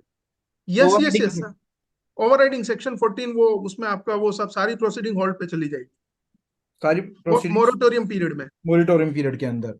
तो फिर except criminal definitely except criminal. और सेकंडली ये ऑन द लाइटर वेन जितनी ड्यूटीज हमारे बिरला सर ने बताई हैं ये सारी की सारी आरपी की हो जाएंगी। आरपी की हो जाएंगी, कंज्यूमर जो है वो बेनिफिट में ही रहेगा, उसका कोई नुकसान नहीं है। मैं वही कहना चाह रहा था कि मतलब आरपी जो है वो promoter will fall under the definition of the promoter. So, is there any decided case law जहां पर कि प्रोजेक्ट को सेपरेट मल्टीपल प्रोजेक्ट्स हैं और उसके अंदर अलॉटीज को रजिस्ट्री नहीं हो पाई थी, कन्वेंस डीड नहीं हो पाई थी? ऐसे तो बहुत सारे केसेस जैसे कन्वेंस डीड नहीं, उसमें आपका क्वेश्चन क्या है कि वो कन्वेंस डीड होनी चाहिए? कंप्लीट नहीं हुआ मेरा क्वेश्चन। नहीं, आपका क्वेश्चन क्या है कि कन्वेंस डीड होनी चाहिए? जी, कन्वेंस डीड होनी चाहिए। तो क्या देयर इज केस लॉस जिसमें आरपी के पास पावर है because it is whereby he can enter the signed conveyance deed section 17 के अंदर, क्योंकि operational section 17 no actually section 25 के अंदर आरपी की ड्यूटी है कि he should keep the project as a going concern. तो गोइंग कंसर्न के अंदर एनसीएलटी ने ये डिसाइड करा हुआ है कि entering into conveyance deed, signing in the conveyance deed is also part of keeping the project as a going concern. तो मेनी केसेस एनसीएलटी ने इस चीज को अपहेल्ड भी करा है जहां पे आरपी ने कन्वेंस डीड वगैरह साइन करी है। राइट। उस केस में सर अलॉटीज जो रिक्वेस्ट करेंगे आईआरपी को, वो जो जनरल ट्रेंड चल रहा है, मैं इधर हरियाणा की बात कर रहा हूं, तो वो फॉर्म सीए फाइल करने के लिए सजेस्ट करती है कि आप फॉर्म सीए में क्लेम फाइल करें आप अपना। हाँ जी, बट बिल्कुल। जब हम क्लेम फॉर्म को देखते हैं तो उसके अंदर कहीं पर भी एज सच रजिस्ट्री के लिए कहीं ऑप्शन नहीं है। वो सिर्फ आपकी अमाउंट पूछता है कि कितनी अमाउंट है और कितना उस पर इंटरेस्ट बनकर कितने अमाउंट क्रेडिट, वो आपको क्रेडिटर की उसमें ला देता है। तो मेरी मेरी जो बेसिक अंडरस्टैंडिंग है in terms ji. Of that IBC और जो फ्लो क्लेम है, हम्म। वो क्लेम फॉर्म फाइल करना, मैं ऐसा समझता हूँ, दिस ये क्लेम फाइल करने से ये क्लियरिटी आ जाती है कि वो जो पर्टिकुलर कस्टमर है वो अलॉटी की डेफिनेशन में आ गया, और अलॉटी की डेफिनेशन से वो फाइनेंशियल क्रेडिटर में फॉल हो जाता है। तो उसका जो अमाउंट है, in case the company goes into the liquidation, और मतलब अगर उसका रिजोल्यूशन प्लान सक्सेसफुल नहीं होता है, अंडरस्टैंडिंग बेसिक, अगर वो क्लेम फाइल करने के बाद सपोज कोई टेक ओवर कर लेता है प्रोजेक्ट को, या आईआर मतलब आरपी अगर उसको कंटिन्यू कर रहा है, ड्यूरिंग दैट प्रोसेस अगर उसको कन्वेंस डीड करनी है, तो अकॉर्डिंग टू माय व्यू वो कन्वेंस डीड हो सकती है, भले उसमें नहीं लिखा होगा। उसके लिए you can make a separate request, अगर आपका नहीं पैसा नहीं पूरा सर, मैं चला गया। मैं फंडामेंटली क्लियर करता हूँ with your permission Birla ji. या एक्चुअली देखिए, फॉर्म सी ए है, let's see the objective. Hmm. उससे हमारा कोई fundamentally understand, form C objective है हमारा, क्लेम का हमारा क्या राइट बनता है उसके लिए। और सेक्शन 25 के अंदर ड्यूटीज असाइन करी गई हैं इन seeing the totality of circumstances. RP क्या कॉल लेता है, he can sell the product, he can do enter into conveyance deed also. तो it is not as a matter of right of the allotee to आज के बाद मैं home buyers के जरा at least Birla ji, thank you very much, मैं word allotee use करूंगा in my all the conversations with in real estate products. तो allotee का ये राइट बनता है कि वो अपने he should file a claim with form CA. After that, it is not his right to get conveyance deed signed. This is the duty of the RP, seeing the totality of circumstances, whether he should sign conveyance deed or not. So that is why nothing is sir, mentioned in the मैं भी CA. वही कहना चाह रहा हूँ। बिल्कुल तो ठीक कह रहे विवेक हैं आप। तो विवेक जी जो क्वेश्चन कह रहे हैं, विवेक जी आपके क्वेश्चन में आपने पूछा है कि उसमें रजिस्ट्री का क्यों रिक्वेस्ट नहीं है, रजिस्ट्रेशन का, करेक्ट? जी आपका जी। शायद ये क्वेश्चन है, मेरा करेक्ट? मेरा कहना यह है कि जो मैंने आईबीसी को जितना स्टडी किया है उसमें कहीं ऐसा स्पेसिफिक फॉर्मेट अभी तक मैं डिफाइंड नहीं है। मैं जहां पर उसी बहुत पे सारे आना चाह रहा हूँ प्रोजेक्ट्स सर। हैं जहां पर कि अलॉटीज पोजेशन लिए हुए बैठे हुए हैं, they are in possession of the properties, but only उनकी खाली कन्वीनियंस डीड नहीं है, तो सर मैं उनको। उसी पे आ रहा हूँ, मैं जी उसी पे आ रहा हूँ आपको। मैं थोड़ा उसको इन डिटेल एक्सप्लेन नहीं कर पाऊंगा अभी, बट इन शॉर्ट में अगर मैं बात करूँ तो ये जो फाइनेंशियल, ये जो क्लेम का जो फॉर्म है ना, जी। अगर वो क्लेम का फॉर्म अगर फाइल नहीं करेंगे, राइट, हम्म। एग्जाम्पल, और अगर कोई आरपी है, so that RP will not take into the consideration that person as a financial creditor. Manoj ji, correct me if I am wrong. तो ये जो प्रोसेस है फाइलिंग का, ये यही प्रूव करेगा कि वो अलॉटी है। अदरवाइज तो आरपी की जो ड्यूटी है वो उसको करनी है। मनोज जी, या और करेक्ट? विवेक जी, आप जी। बिल्कुल ठीक कह रहे हैं विवेक जी। जो आप बात कर रहे हैं, अभी हम्म। जो रिसेंटली अमेंडमेंट आई है उसके हम्म। अंदर ये स्पेसिफिकली लिख दिया गया है कि RP is duty bound to duty bound to complete the conveyance deed formalities also in case of people like the you, what you are talking possession है and they are staying there, conveyance वगैरह उनकी हुई नहीं। तो ये specifically चीज को clarify भी कर दिया गया है। अभी रिसेंटली जो अमेंडमेंट आई है, प्रोजेक्ट वाइज जो उन्होंने अलाउ करा है ना हाँ जी, हाँ जी, इंसॉल्वेंसी, उसी हाँ के जी, अंदर ये अमेंडमेंट आई है। you can talk to me later on, I'll let you know relevant section and subsection। ये तो आप खुद भी देख लेंगे, आपको मिल जाएगा। जी जी जी। राइट जी, राइट। सर आप बिल्कुल बिरला जी बिल्कुल ठीक कह रहे हैं। थैंक यू वेरी मच कि आज के बाद होम बायर्स की जगह हम वर्ड यूज करेंगे लॉटी, टीचिंग अस।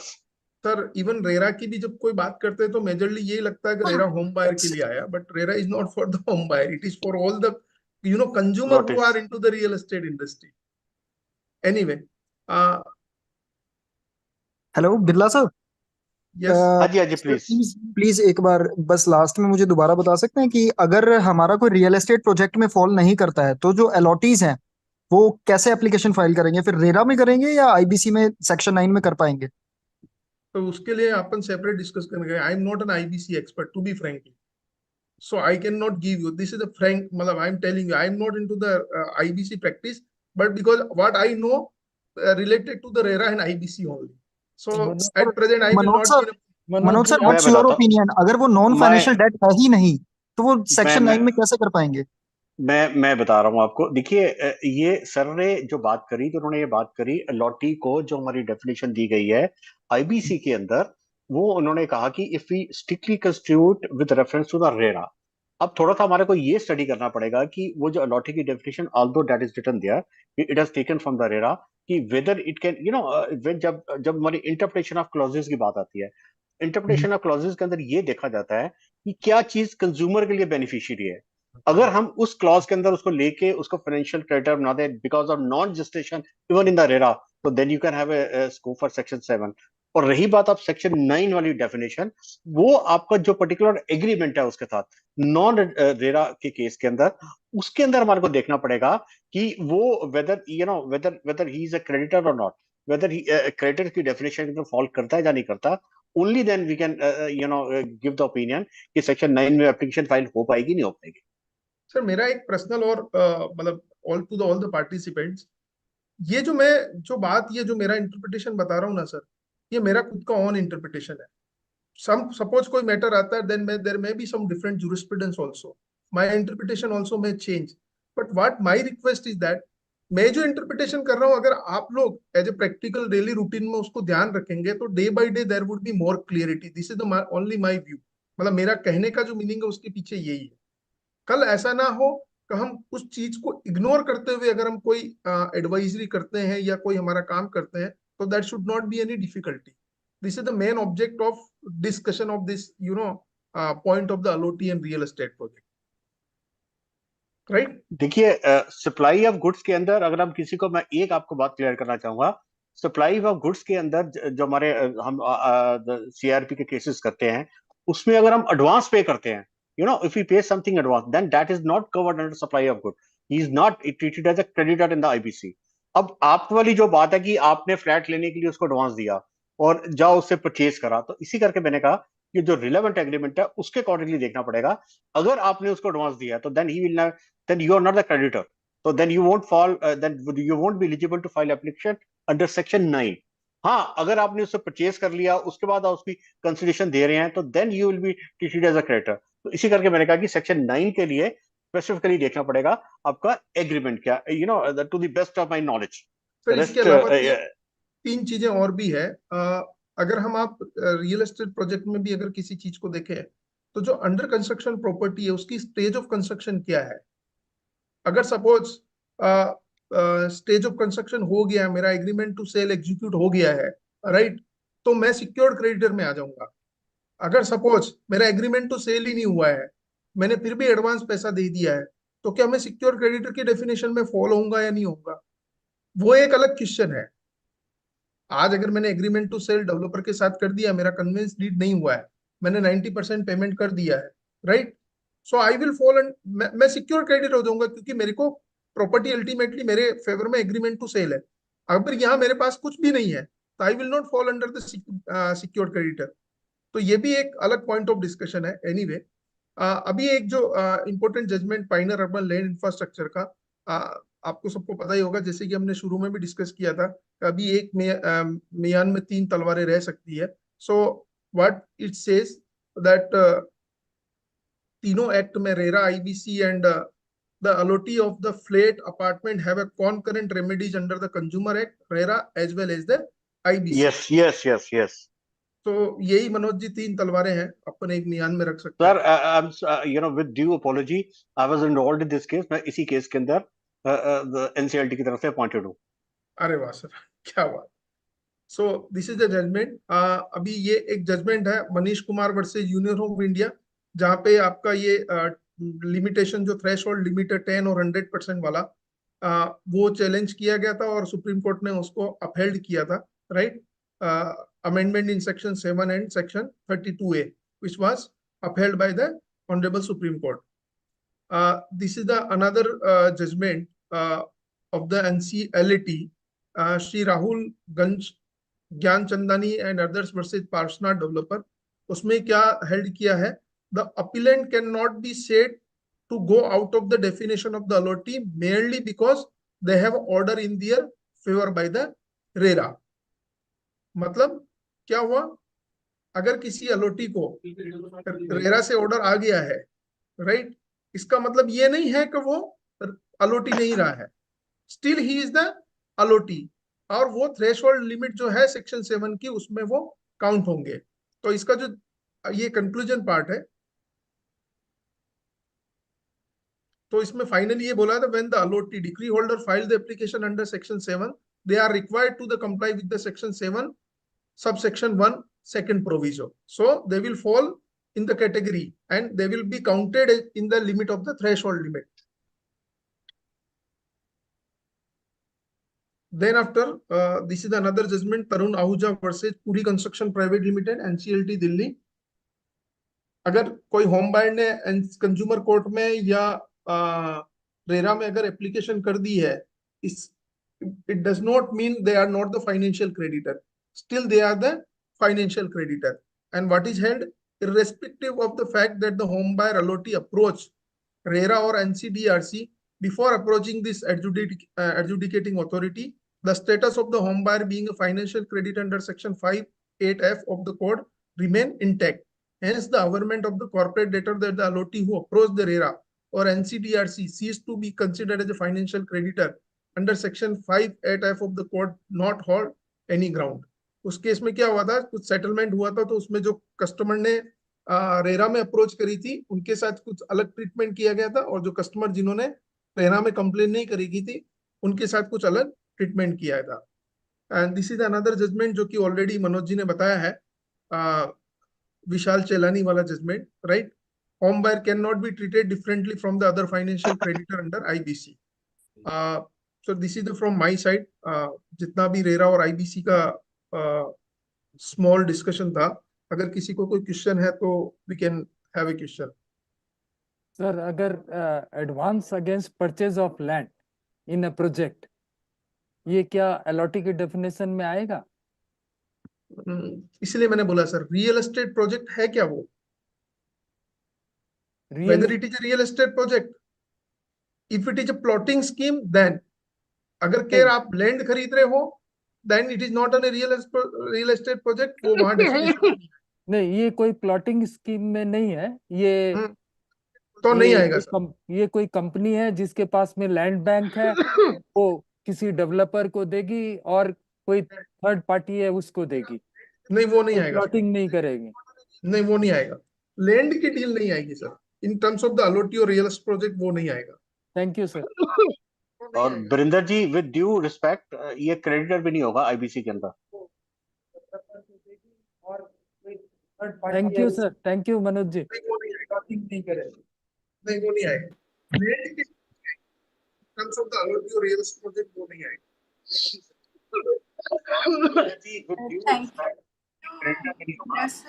सर, अगर किसी रेरा में डिक्री होल्डर है तो उसकी क्या स्टेटस रहेगी?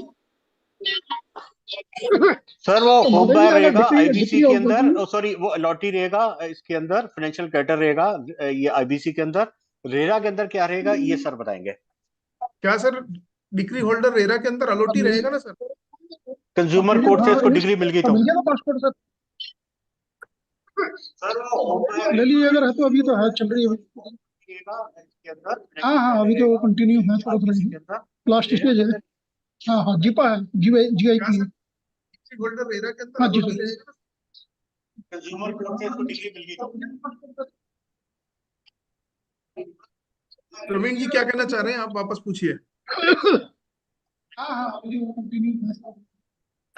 प्रवीण जी ये कह रहे हैं कि अगर किसी को डिग्री मिल गई तो उसका स्टेटस क्या रहेगा. मैंने इसका ये जवाब दिया कि ये फाइनेंशियल क्रेडिटर रहेगा हमारे आईबीसी के अंदर. रेरा के अंदर क्या रहेगा ये आप रेरा में तो सर अलॉटी है तो अलॉटी रहेगा. रेरा में तो अलॉटी होना इंपॉर्टेंट है. अगर प्रोजेक्ट है, रियल एस्टेट प्रोजेक्ट है, रेरा रजिस्टर्ड है, उन्होंने वहां पे पैसा दिया है, एग्रीमेंट टू सेल हुआ है, अलॉटमेंट लेटर दिया हुआ है. आईबीसी में क्या रहेगा? Financial creditor. रेरा के अंदर क्या रहेगा ये आप. रेरा में तो सर अलॉटी है तो अलॉटी रहेगा. रेरा में तो अलॉटी होना इंपॉर्टेंट. सर, बैक में आवाज कहाँ से आ रही है, कुछ सेकंड कहीं. अगर प्रोजेक्ट है, रियल एस्टेट प्रोजेक्ट है, रेरा रजिस्टर्ड है, उन्होंने वहां पे पैसा दिया है, सेल हुआ है, अलॉटमेंट लेटर दिया हुआ है. आईबीसी में क्या रहेगा? Financial creditor. परवीन जी, मैंने 3 बार बता दिया, आईबीसी में वो फाइनेंशियल क्रेडिटर रहेगा सेक्शन 5 सबसेक्शन 8 के अंदर. ठीक है सर, ओके. महादेव जी, एक क्वेश्चन मेरा और है, क्या रेरा के अंदर कहीं ऐसा प्रोविजन है, एक प्रोजेक्ट कंप्लीट कर दिया बिल्डर ने लेकिन उसका ओसी नहीं आ पाया और प्रॉपर्टीज जो हैं वो अलॉटीज के पोजीशन में हैं, प्रॉपर्टी अलॉटीज भी उसको कन्वेंस डीड कराना चाहते हैं और बिल्डर भी करना चाहता है, लेकिन ड्यू टू सम सर्कमस्टांसेस अभी ओसी नहीं आ पाया है। तो क्या उस केसेस में रजिस्ट्री पॉसिबल है? रजिस्ट्री तो पॉसिबल है सर, ओसी आना मतलब is does not restrict the conveyance deed. Sir RERA में कहीं ऐसा है, क्योंकि जो सब रजिस्ट्रार हैं उस एरिया के वो उसको रिस्ट्रिक्ट करते हैं, मतलब उसमें ऑब्जेक्शन लगा रहे हैं कि क्योंकि प्रोजेक्ट का ओसी नहीं है इसलिए हम रजिस्ट्री इसको नहीं करेंगे। तो कहीं नहीं, रेरा में क्या ऐसा कोई नहीं, प्रोविजन? रेरा में कोई ऐसा स्पेसिफिक प्रोविजन नहीं है, फिर भी मैं आपको बता देता हूँ। Still there are different views on this topic also. Conveyance deed ऐसा कहा जाता है, डिसाइडेड केस आपके नोटिस में हो इस चीज को लेकर के? नहीं सर, ये एक जनरल है, कोई ऐसा कोई स्पेसिफिक केस डिसाइडेड मेरे नॉलेज में नहीं है, बट मैं आपको एक सिंपल बता देता हूँ। देयर इज ए कंसेप्ट, ओसी मतलब ऑक्यूपेंसी सर्टिफिकेट, हमारे यहाँ गुजरात में बोलते हैं उसको बीयू परमिशन, मतलब बिल्डिंग यूज परमिशन। हाँ जी, ठीक है, तो ऑक्यूपेंसी सर्टिफिकेट है ना, कंप्लीशन सर्टिफिकेट, दोनों डेफिनेशन दिया गया है रेरा में। कंप्लीशन सर्टिफिकेट का भी डेफिनेशन दिया गया है और ऑक्यूपेंसी सर्टिफिकेट का डेफिनेशन भी दिया गया है जी। कंप्लीशन सर्टिफिकेट का मतलब ये हुआ कि आपका जो प्रोजेक्ट है वो as per the plan approve हो गया है, सॉरी अप्रूव नहीं मतलब कंप्लीट हो गया है। ऑक्यूपेंसी सर्टिफिकेट का मतलब है जो बिल्डिंग है now that is in a position that the customer can use that property, like उसमें सीवेज, इलेक्ट्रिसिटी, ये सारी फैसिलिटी उसमें कंप्लीट हुई है, अब कस्टमर जाके उसमें रह सकते हैं। लेकिन ऐसा कहीं भी रिस्ट्रिक्शन नहीं है कि सेल डीड नहीं हो सकती। सर आज मैं अगर अंडर कंस्ट्रक्शन प्रॉपर्टी है और मैं अगर सपोज 20% कंप्लीट हुआ है काम और मेरे पास 100% पेमेंट है, I want to pay to the developer, there is no restriction that the promoter cannot do the conveyance deed. If I am making 100% payment, conveyance deed तो हो ही सकता है।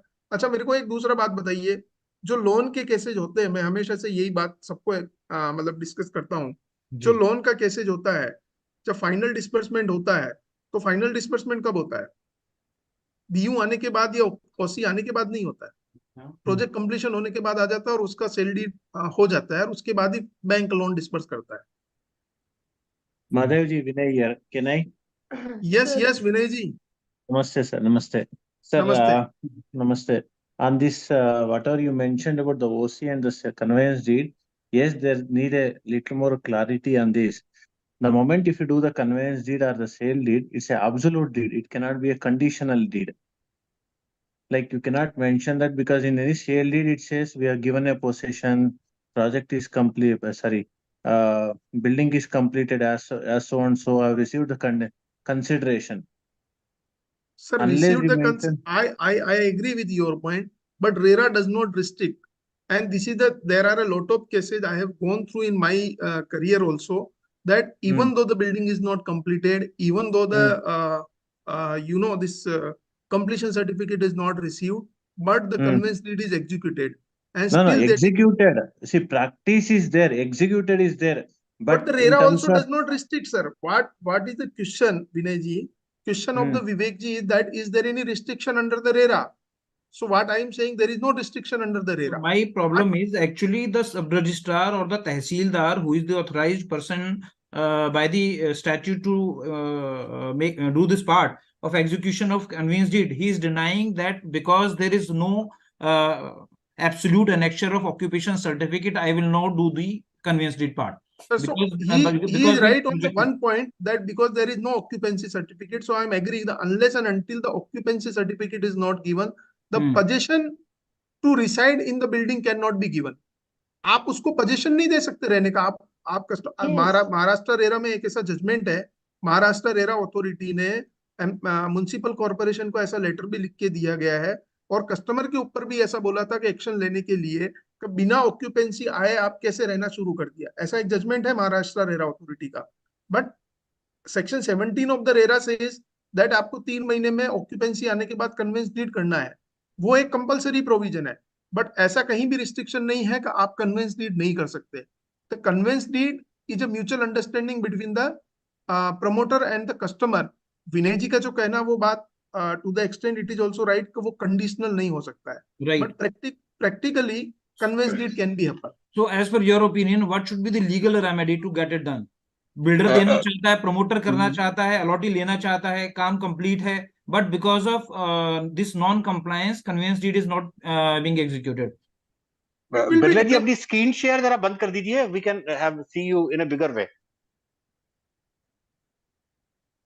सर मेरा इसमें छोटा सा व्यू रहेगा कि वहाँ का जो लोकल रूल्स जो है वो देखने के बाद हम उस पे you know we can take a call.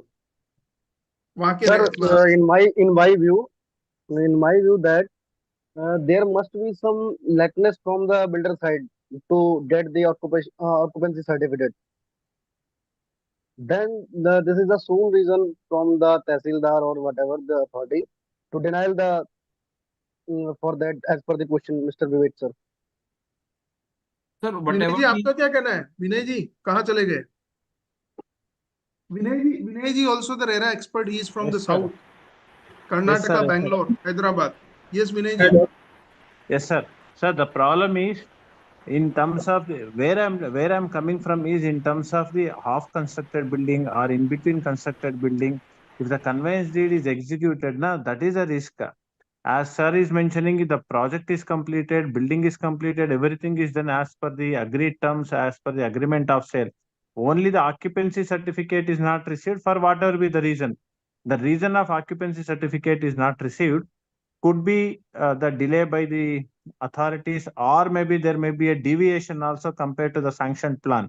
And you know that many a time we may not get the occupancy certificate at all because if there is a deviation beyond the permissible limits.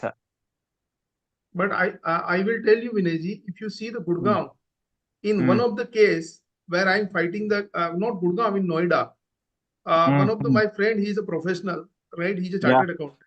He is staying in the building where the occupancy certificate is still not received. Yeah. Many buildings are like that, sir. In south also. See, many buildings are there. There is no occupancy. But so if my conveyance deed is not executed, then I will not be the secured creditor. Understood. Vivek ji, to answer your question, अगर मेरा sale deed नहीं होता है, right? अगर मेरा agreement to cell नहीं है और मैंने अगर सपोज 90% पैसा दे दिया, 100% पैसा दे दिया है, तो जो मैं अगर आईबीसीपी की अगर बात करूं तो I will not be considered as a secured creditor, secured financial creditor. I would be unsecured financial creditor. तो मुझे तो सेल डीड कराना कंपलसरी है. और मेरा तो हमेशा से मतलब not apart from the IBC also, any person comes to me, I always advise, अगर आपको सेल डीड करनी है तो there is no restriction. What Vinay ji is saying, that is technically right. I'm not denying for that, but there is no law which restrict that conveyance deed cannot be happen. So many of the sub-registrars are now, many of the sub-registrars insisting to get the occupancy certificate, sir. Many of the sub-registrars are insisting now. I agree, Vinay ji. I'm not denying for that, but where is that rule particular? See, at my own, I have to. That's why I told Vivek ji कि अगर आपका वहाँ पे local rules है, तो we have to check कि ऐसा कोई restriction है, क्योंकि रेरा में ऐसा कोई restriction नहीं है. No, sir. Recently, I have read one judgment of Maharashtra High Court also, so stating that do not register without the occupancy certificate. I read somewhere recent, very recent, less than 10-15 days. You share, please, Vinay ji, with me. I will share in the group. Yes, sir. But probably I'll just search and I'll share it with you, sir. Okay. Yeah, no issue. So can you please tell me? I think Trupti is there in the group. Trupti is there. Trupti, you're there from Maharashtra. She can also throw a light Trupti on is that. there. She was there, but just left. Yes, sir, I'm there. You're asking about me? Yes, Trupti. You're from Maharashtra, Mumbai. Yes, sir. Good evening, all. Good evening, sir. You should tell about this about the OC without registration. There is an order, recent order of Maharashtra something. Sir, I was actually I wanted to ask you one question to sir only, because we were discussing about the occupancy certificate, right? So recently we have a case and we are facing, you can say that I am struggling there. So there they have not received occupancy certificate, but then builder 100 allottees, they have already started and they came here, they started to stay there in that particular project itself or in their flats itself. Okay, then the RERA authority has done some kind of mediation, but that could not work, right? So even at their own risk, basically they are staying, sir. And forget about the conveyance deed, sir. They are not getting that kind of security also, that whatever will happen in future, somebody is going to take the responsibility. That is also not there, sir. So the occupancy certificate is important. I do not know how we can say that without occupancy certificate we can go ahead for the conveyance deed. That is there. No, again, Triptiji, there are two different things. But according to my view, Okay, the sir. taking a possession and the getting execution of the conveyance deed is completely different. अगर Okay. मैं simple language में अगर बात करता हूँ, हाँ. तो sale deed होने से पहले मैं घर में रहने नहीं जाता हूँ, फिर भी मैं सेल डीड में ऐसा लिख देता हूँ कि मेरे को पोजीशन मिल गया, मेरा घर बराबर है. Okay, sir. आप चाहे प्रोजेक्ट कंप्लीट हो जाए या प्रोजेक्ट कंप्लीट नहीं हो, Hmm. before I enter into my house or any office or any premises, मेरा Hmm. सेल डीड हो जाता है और उस सेल डीड में डेवलपर ये लिखा देता है कि ये प्रोजेक्ट पूरा कंप्लीट है, इस प्रोजेक्ट में रहने की सारी सुविधाएं हैं, and you don't have any objection, construction quality is good, everything is good. Then how that is possible? If without getting into the house, if the conveyance deed can be executed, then why it cannot be executed without the occupancy certificate? क्योंकि मैं घर में जब रहने जाता हूँ तो उससे पहले ही मेरा सेल डीड हो जाता है ना, उसके बाद ही मैं घर में रहने जाता हूँ. सर प्रैक्टिकली तो आपकी बात सही है, बट यहाँ पे रिस्पॉन्सिबिलिटी कोई नहीं ले रहा है. दैट इज मतलब अनदर, अलॉटी जो है ना वो दिस इज सफर अनदर हो रहे इशू. हैं. No one is taking the responsibility, sir. Ms. Trupti, this is another issue. We हाँ. are discussing about the conveyance deed, Yes, whether it can be understood. No, held sir. Title, transfer of title. Yes, sir. You're right. title of transfer. How can it not be? अगर मेरी property, अगर मेरा title transfer नहीं हुआ है, मैंने अगर 100% पैसा दे दिया है, so I am not safe, I am not secured.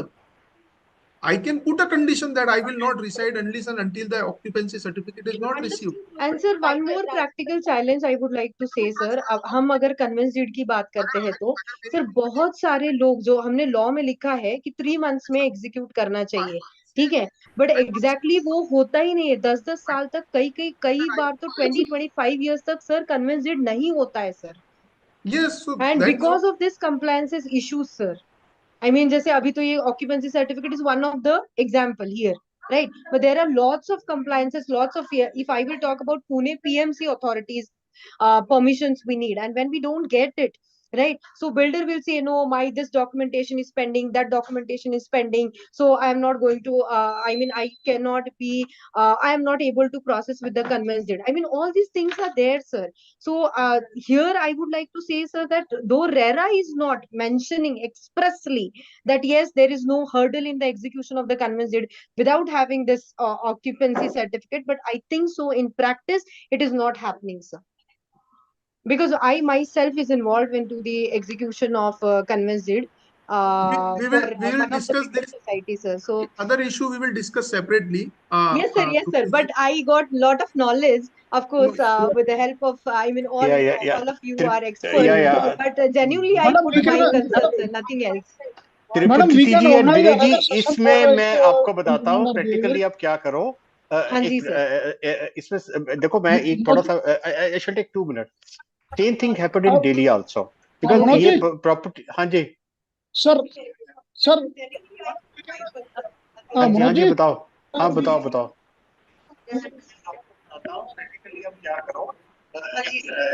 आपकी आवाज नहीं आ रही. चलिए मैं अपनी बात कर देता हूँ. मैं ये कहना चाह रहा हूँ दिल्ली आल्सो सर, सर मैं ये कहना चाह रहा हूँ कि अगर आपकी इतनी डिमांड है तो एक सेशन और ऑर्गेनाइज कर सकते हैं इस टॉपिक पे. तो ऐसी कोई दिक्कत नहीं है. It's okay. इस बारे में थोड़ा सा बिरला जी के बारे में बताना चाह रहा था जो हम बता नहीं पाए थे, जिनको आपने इतनी देर से सुना है. सर नहीं, कोई इशू नहीं है सर. वी आर इंट्रोडक्शन की कोई जरूरत नहीं है सर.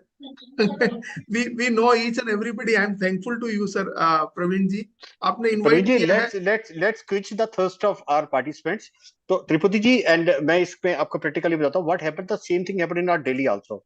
आज से 10-12 साल पहले ये हुआ था कि हमारे यहाँ पे ना कोऑपरेटिव सोसाइटीज से बिल्डिंग्स, काफी सारी सोसाइटीज बनी थी. तो उसके अंदर कोऑपरेटिव सोसाइटी ने, रजिस्ट्रार ऑफ आरसीएस ने, because of some reason allotment नहीं करी. तो लोगों ने ये करा कि अपने आप अलॉटमेंट कर लिया और रहना चले गए.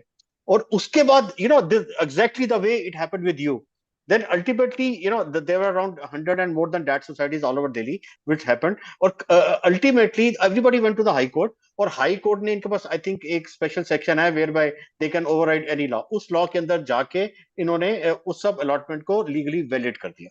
तो I've given you food for thought That's all. Okay, thank you, sir. But you just, I want more details of that law, sir, so that I can study, and here I will go ahead with that, sir. I Surely, just because write down my mobile number in the chat box. You can contact me later on. yes, sir. Yes, sir. Thank you, sir. Thank you so much. Thank you, Mahadev, sir, also. Thank you. Thank you so much. Yeah. Thank you. Trupti, can you share your number, please, so we can Yes, have sir. a Yes. discussion? Yes, yes.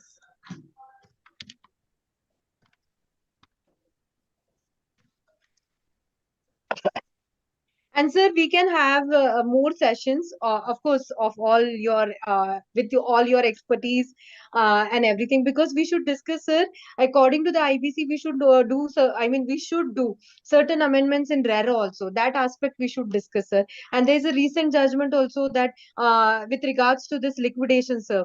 Now, if the allottees are having the possession of this particular property, that property will not be considered in the liquidation. Liquidation, yes, yes. So these particular aspects we should discuss, sir, because right now everyone, all the everywhere, mean to say at national level, we are discussing this, and IBC is growing like anything, sir. So I think so that such a kind of discussion definitely we should conduct, sir. Thank you. Thank you so much. At the end, I shall give you one food for thought also in my practical doing all this in there, which I think will be quite beneficial and knowledgeable to everybody. So please, at the end, I shall also give you another food for thought. Yes, sir. Thank you. Thank you. Thank you. Parveen ji, हमारे बिरला जी का थोड़ा सा introduction दे दीजिए, then we can conclude the session. Sorry, we can't because of technical hitch. Praveen sir was not able to join on time. That's why we skipped the introduction of our learned speaker. Although उनका इतना अच्छा mind blowing section सुनने के बाद he don't need any introduction. लेकिन just for a formal sake, I will request. Pardon, sir. Praveen sir was not able to join on time. Just for a sake of. I would like to introduce a learned speaker in front of all of you. He is practicing advocate. Mahadev Billa sir is practicing advocate. He is also a practicing chartered accountant. He has vast experience in the field of financial management, taxation management, internal audit, project audit, secretarial audit, company secretarial work, and management accounting across the various industries, especially real estate, construction, EPC services, manufacturing, etc. He is having more than a decade experience in real estate industry.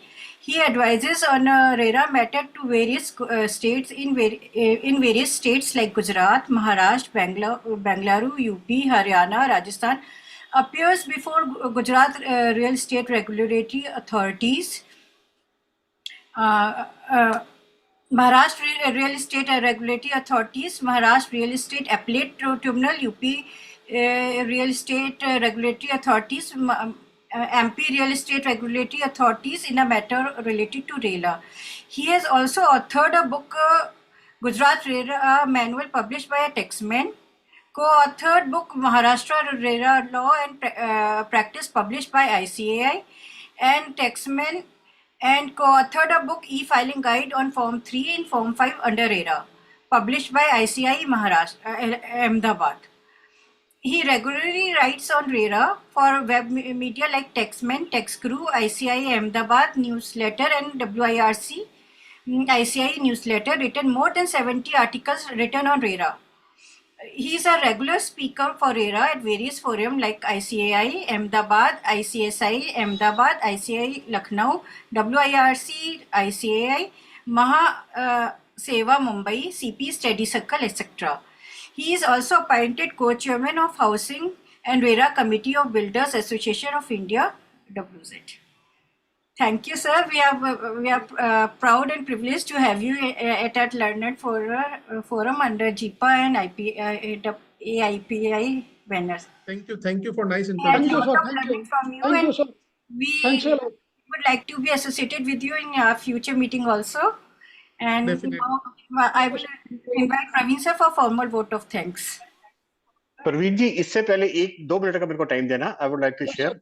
हम लोगों ने यही सुना था कि गुजराती भाई सिर्फ पैसा कमाने में बड़े तेज होते हैं, बट लर्निंग के अंदर हमारे निपुण सिंह जी भी हैं, हमारे Mahadev ji, first time interacted in our association. We are really thankful that Ahmedabad में इतने learned लोग भी दिए हैं. हाँ जी, बताइए क्या कह रहे हैं आप? मैं गुजराती नहीं हूँ, मैं मारवाड़ी हूँ। अच्छा, मालवाड़ी हो सर। हम गुजराती मालवाड़ी को एक ही ट्रीट करते हैं। जैसे साउथ में मैं अगर हम जाते हैं ना, तो हर कोई हमारे को पंजाबी कहता है, चाहे हम हरियाणवी हो या JNK से हो। I have been to Mumbai for 6 years, then I shifted to Ahmedabad since 2012. Okay. Otherwise, I am born and brought up in Rajasthan only. Okay. Yeah, that's great. तो जो मैं बात शेयर करना चाहता था सब लोगों के साथ, वो ये है कि what I have seen my practical aspect. I'm talking from the consumer angle, यानी कि allotee angle, home buyer allotee angle. तो what in one of the cases I found is that कि उन्होंने IBC के अंदर भी अपनी एप्लीकेशन डाल दी, उन्होंने कंज्यूमर कोर्ट के अंदर भी अपनी एप्लीकेशन डाल दी, और IBC के अंदर कंपनी चली गई और उसका रजिस्ट्रेशन प्लान आ गया अंसल करके, अंसल बिल्डवेल करके फरीदाबाद के अंदर है, NCR के अंदर, for which I am representing, I have been appointed from NCLT. तो what benefit they got, this is what I would like to share, कि यहाँ पे उनको फ्लैट मिल जाने के चांसेस पूरे हैं. वहां पे जो कंज्यूमर कोर्ट के अंदर उन्होंने जो एप्लीकेशन डाली है, उसके अंदर वो एप्लीकेशन स्पेसिफिकली डाली है उन्होंने डायरेक्टर्स के अगेंस्ट आल्सो, प्रोमोटर्स के अगेंस्ट आल्सो, कि whereby they have claimed 9 and 12% of rate of interest of against their payment to the company for which they have delayed around 10 years का वहां पे delay है, तो वो करा है. तो what expectation is that they will not only get the flat also, and they may, and they have not got, they may in the days to come will get orders against the those promoters also for the portion of the interest amount also. Let's see if that win-win situation is applicable others also. एक चीज add करना चाहूंगा, तीसरी तलवार तो हमेशा आप add करते हैं. सुप्रीम कोर्ट का जो जजमेंट आया ना कि यू हैव, जैसा कि आपने बोला, एक तलवार के अंदर तीन, सॉरी, एक मियान में तीन तलवार. तो मेरे को जनरली कभी कोई पूछते हैं कि भाई आप, how can we go before the RERA and consumer and IBC and this. तो I always give a example of मैं आलू का हमेशा एग्जांपल देता हूँ कि अगर हमारे पास आलू है तो उसकी सब्जी बनानी है या पराठा बनाना है या उसके चिप्स बनाने हैं, it is like that. So how, मतलब है एक ही आलू, लेकिन हम उसके we can make a 3 item. So it is like that. You have only single grievance, but you can go before the 3 forum in a different way. So that is the only, we have to, we should know that how we can go. Yeah. Thank you. That will at least give employment to we advocates and CAs a lot. Number 1, एक benefit तो है ही है हमारे को, और दूसरा इसके ऊपर अभी कोई concrete judgment आई नहीं है. But time is not far off when no concrete judgment will come on it, because already supreme court ने कह ही दिया था अंसर बिल्डवेल एसोसिएशंस के केस में कि सेक्शन 14 एप्लीकेबल है CD के ऊपर, प्रमोटर्स और बाकी कंपनीज के ऊपर नहीं एप्लीकेबल है. तो with this note, thank you very much Birla ji and other participants also, Vivek ji also, and Dr. Tripati also, and other Mr. Jain also, for being interactive participants, and we love to interact also. तो फिर future में आप लोगों के साथ दोबारा मिलेंगे. We love to organize such webinars again and again. Thank you very much. Thank you. Thank you so much, sir. Thank you so much, Billa sir. Thank you. Thank you. Thank you, Manoj ji. Thank you ji. Thank you. Thank you, everyone. नमस्कार Thank you, sir. sir. नमस्कार. नमस्कार. Thank you, sir. Thank you, sir, for giving very vast knowledge about the allotee, and we will use as a word allotee. Thanks, sir. Thank you so much. Thank you, sir.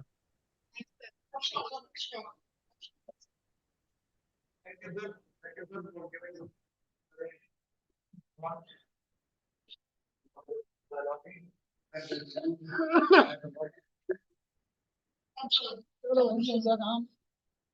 आज की meeting भी हो गई.